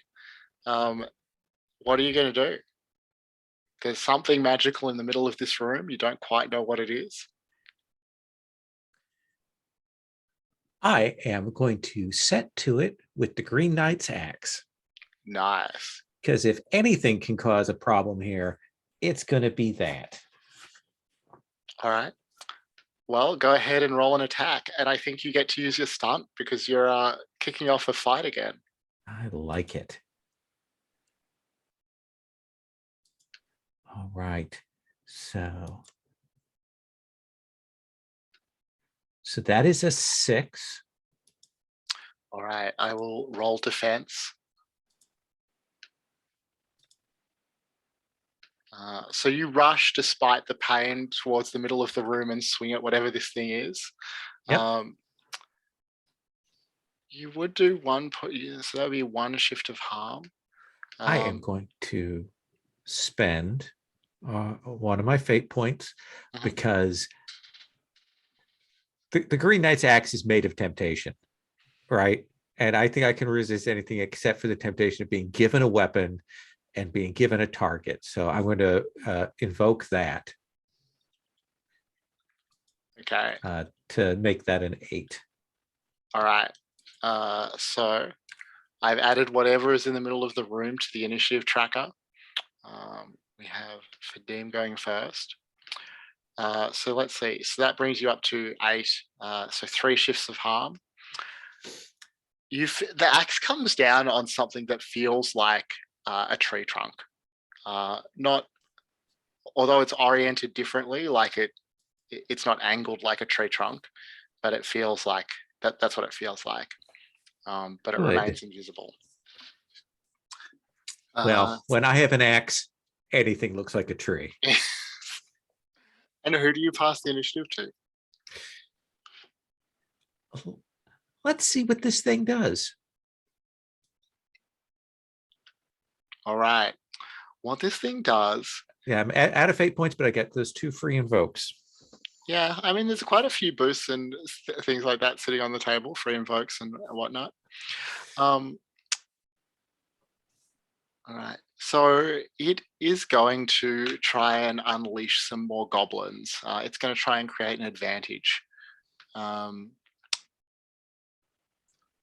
think that it makes sense that Fadim can oppose its attempt to birth more goblins using fight to try and stop them. So let me just roll to create an advantage with goblins. All right, so it's a 5. Go ahead and roll 5 to defend with fight. Just a 2. So it will succeed with style. So it's going to create the aspect goblins everywhere with 2 free invokes. I'm gonna spend one of my free invokes on come crashing down. Essentially, that there's maybe stuff like that are still shaking, and this thing's going that come and squash a few of these proto goblins. Yeah, it won't take away the advantage, but I'll at least spend 1 for 1 on that. Cool. So yeah, you bring the chandelier crashing down on it or something like that. Yeah. Nice. And who do you pass the initiative? Oh, sorry, it's turn, isn't it? It'll pass the initiative to Dr. C. What do you do? Okay, so Dr. C is not in the room with the tree and the and the goblins being produced, but he might be able to hear a little bit in his earpiece about what's going on in there. But he's being herded by security. Yeah, security are trying to get people out away from where the gunshots were. Right. And the crowd itself is what is are they panicking? There's a sense of there's a little panic, a lot of concern.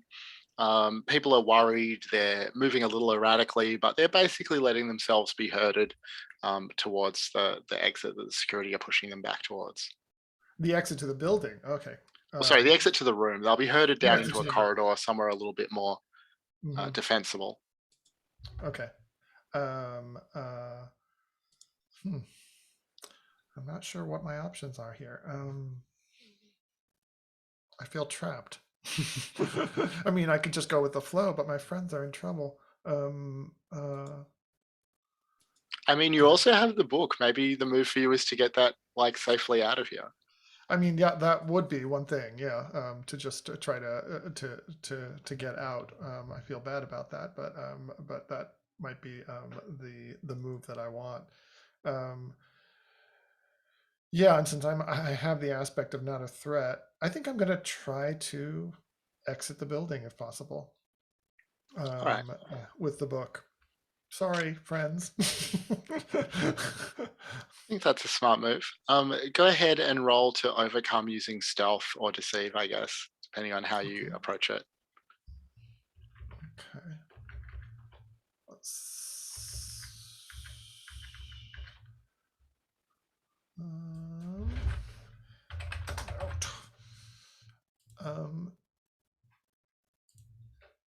Stealth would be to deceive. Well,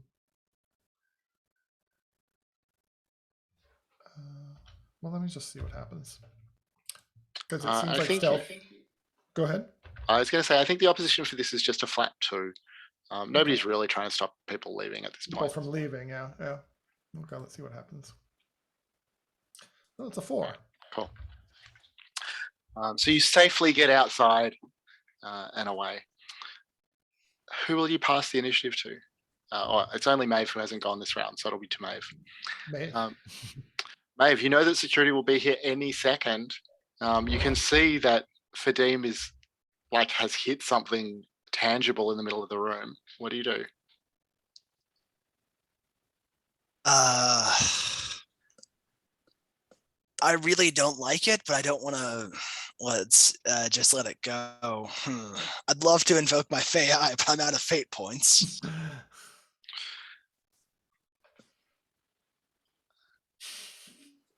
I mean, I think we established that you could still just use roll notice with your Fae Eye and see things that others can't. Just Okay. with an opposed roll. That sounds good. I'll try that out.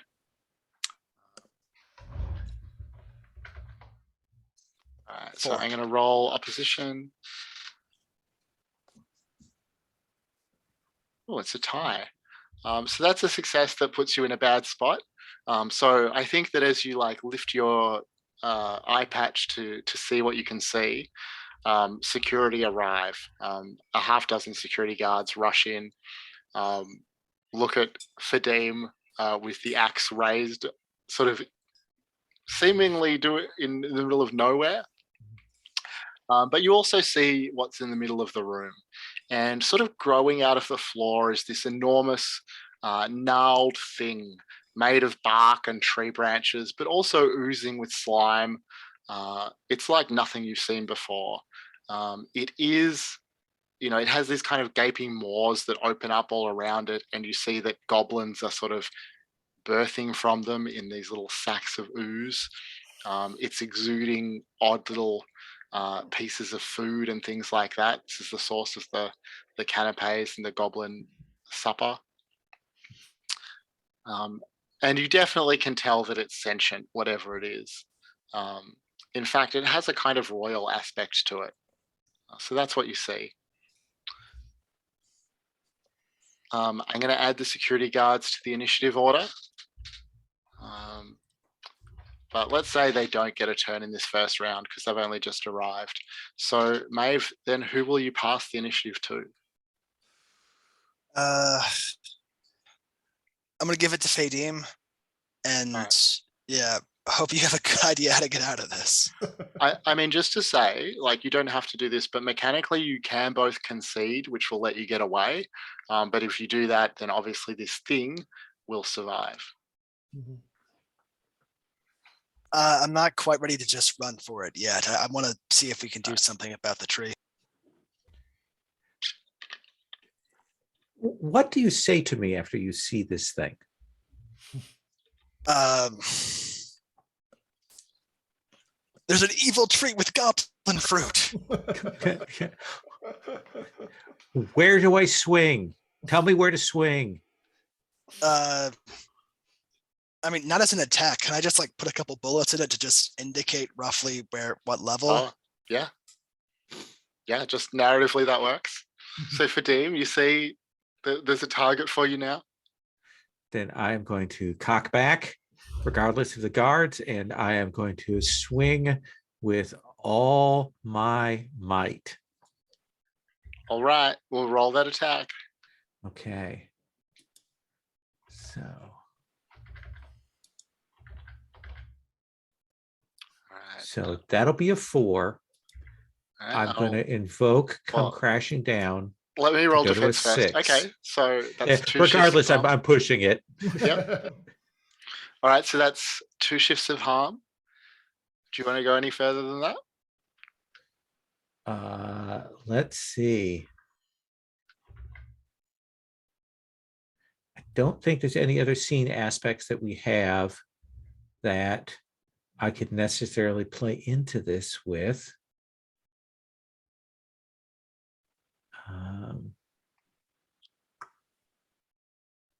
Yeah, I don't think I have any other things I can do because I'm out of fate points, and I don't think any of the booster aspects I can use. Okay. And who will you pass the initiative to? I will pass that to Maeve. And Maeve, Probably what for will the you do? best.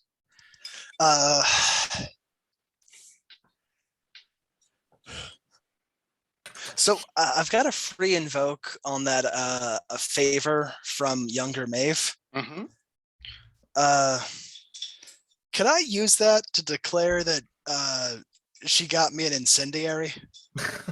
Yeah, sure. I want to set the tree on fire. All right. So let's see. I think that's clearly an attack roll, but what skill would you use? Maybe just athletics to place it,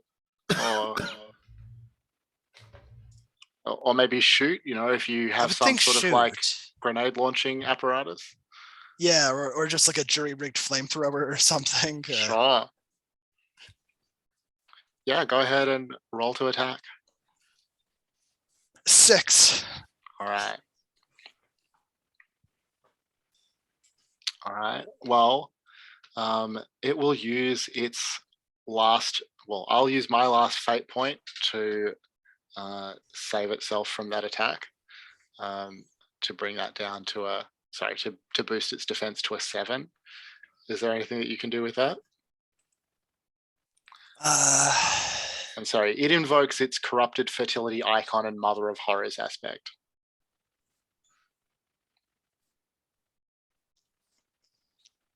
No, I don't think I've got anything for that. All right. Well, Dr. C is outside, but you can pass the initiative to him if you want. I'm not really sure that there's anything that you could do in particular here. Or you can pass it to the security guards or whatever's in the middle of the room. I'll give it to Dr. C, I guess. I mean, you got the manuscript out, which is what's important. What do you do, Dr. C? Well, Dr. C is still in communication with them. So I think he's just going to say, folks, if it gets really bad in there, remember we have the horns to get us out. I say, do you know anything about big monster trees? Oh. Let me see if I can make a lore roll to see if I can find out something about big monster trees. That I could communicate to my friends. I mean, I think the difficulty is 4 here because it's going to be quite hard given that you can't see it. You know, you've only got a very second or third hand account of what it is. They sent me a picture, a blurry picture of empty air and goblins. Of empty air and goblins. Let's see what I can do. Tree.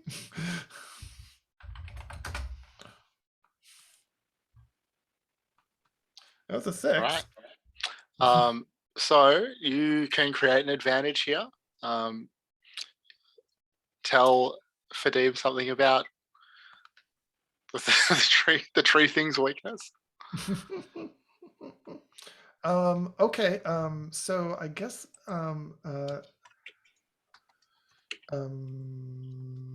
so Maeve just attacked it with fire. Yeah. Mhm. Okay. Yeah, that sounds good. Aim for the roots, boo. Okay. Go, boo. Will someone add that aspect with a free invoke on it? I'll do Um, that. But Dr. C, you're going to have to pass the initiative either to the security guards or whatever's in the middle of the room. I'll do the security guards. All right. So I think the security guards as a group are going to just make a mental attack. Let's see. I think they're more worried about Maeve, who has the gun. So they're going to make a mental attack on Maeve. And they're going to call out, put the gun down now. We're going to shoot. They've got their guns aimed at you. So they're going to roll to provoke, and you can roll to defend using will. But you definitely have quite a number of guns pointed at you. Oh, that is a 7. Do you want to roll plus will? Oh, that is 8 shifts of mental harm. Can I use my free invoke on the in with the staff to like they're hesitant to? Yes. Yeah. So that brings it down to what? 6 shifts. 6 shifts. How much mental stress can you take? 4. Okay. So you probably take a mild consequence. yeah, and 4 stress. Okay, so the mild consequence is an aspect that describes like how you feel right now, that they're going to get a free invoke on. What's the rattled? Yeah, cool. All right, the security guards have no choice but to pass the initiative to whatever is in the middle of the room. Whatever is in the middle of the room is going to keep trying to stack advantages with these goblins. So it's going to roll again to create advantage.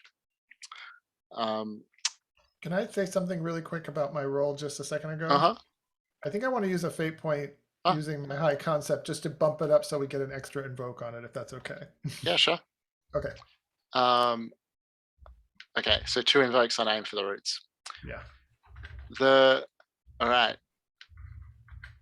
So Fadim, you're again welcome to oppose this using fight. Okay. Oh, it's rolled as, there it goes. I was rolling so well earlier. All right. I've got a 1 to your 0. Yeah. I don't think, oh look, I might as well use my last fate point, eh? So it succeeds by 1. Do you want to, is there anything you can do about that? I'll let that go. All right. So it creates a second advantage on goblins everywhere. Let's see. It's going to take another turn, and this time it is going to attack Fadim. You realize that there are, like, you can feel rather than see that the roots of this thing somehow are extending, circling around your legs, trying to grab you or something. It will roll.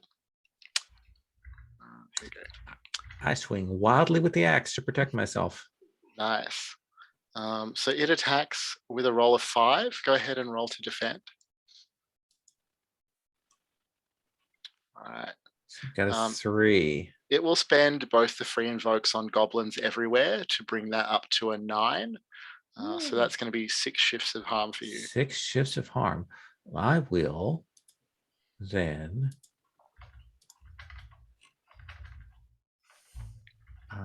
I will mark a moderate of like twisted ankle. Essentially, is it kind of actually like pierced ankle as the roots go through it. Oh, nice. And then I'll take 2 more stress. Okay. Cool. It'll pass the initiative back to the security guards, who are still just going to keep screaming at Maeve to put the gun down. Maeve, I know you said earlier that it wasn't time to concede. Do you feel that it may be time to concede, or shall I roll this? Roll it. I feel like we've got him on the All right. ropes. All right. So the security guards rolling to provoke again. So defend with will, please. Their roll is a 3 this time. 1. All right, so that's 2 shifts of harm. So that's going to have to be a moderate consequence, I think. I should have done that first. Yeah. I'll take a. Does shaken work? I mean, maybe something like stronger than the rattled. If shaken feels like an escalation to you, then that works. But I'll put panicked. okay. All right, rattled and panicked. Security guards then will. Well, I guess they want to see what you're going to do, Maeve. So they pass the initiative to you. I shoot for the roots. Wait, Maeve. Let me suggest that you assist me, like use your fight to create advantage. Give me a spot to shoot at, then I can burn Dr. C's invokes and yours, and we can try and get one last good shot on it. All right, I'll do that. do Yeah, that? that's a good So idea. Create an advantage using either shoot or fight, depending on how you want to. Shoot, I think. Yeah.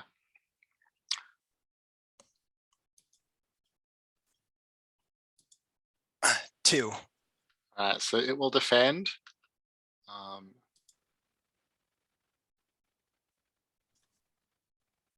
All right, so it defends successfully unless you have a boost or something that you can use here.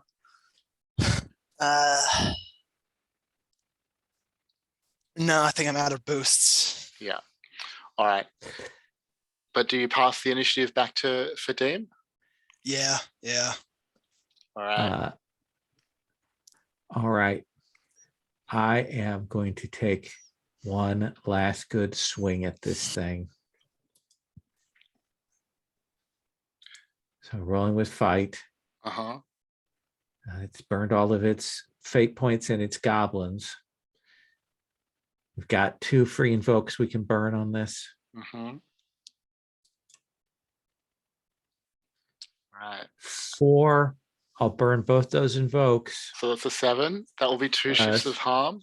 8. 8? Actually, yeah. All right. That will take it out. So, I mean, you don't see it happen, but there's a sound of splintering. There's a feeling of something in the air. Slimy sap blood sprays everywhere, visibly. And whatever it is squealing horribly as it withdraws from this plane of reality. I pass the initiative to me, and I grab Maeve and we run. Right. Because I assume once they start hearing this cracking and this weird, like they can sense that there's something weird going on in here, that they may be a little disturbed by that. All right. So I just want to check. Did Dr. C, did you want to do anything in this round, or are you happy to let them just see if they can flee? Oh yeah, if you want to help us get out of here somehow. You're muted.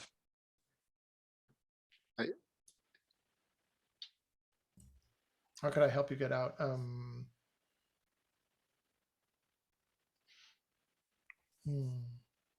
Maybe Dr. C has gone around to one of the exits he knows that is closest to where he knows that was like the kitchen, right?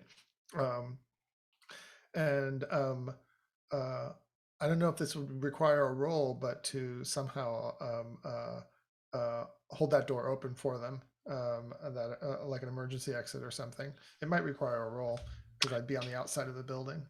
Yeah, why don't you create roll to create an advantage? Not sure what skill you would use for this.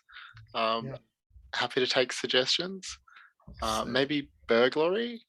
Burglary is probably the one because I'd have to open the door from the outside, but I could also just knock on the door and say, "This is the door to get out." But they know already the layout of the place.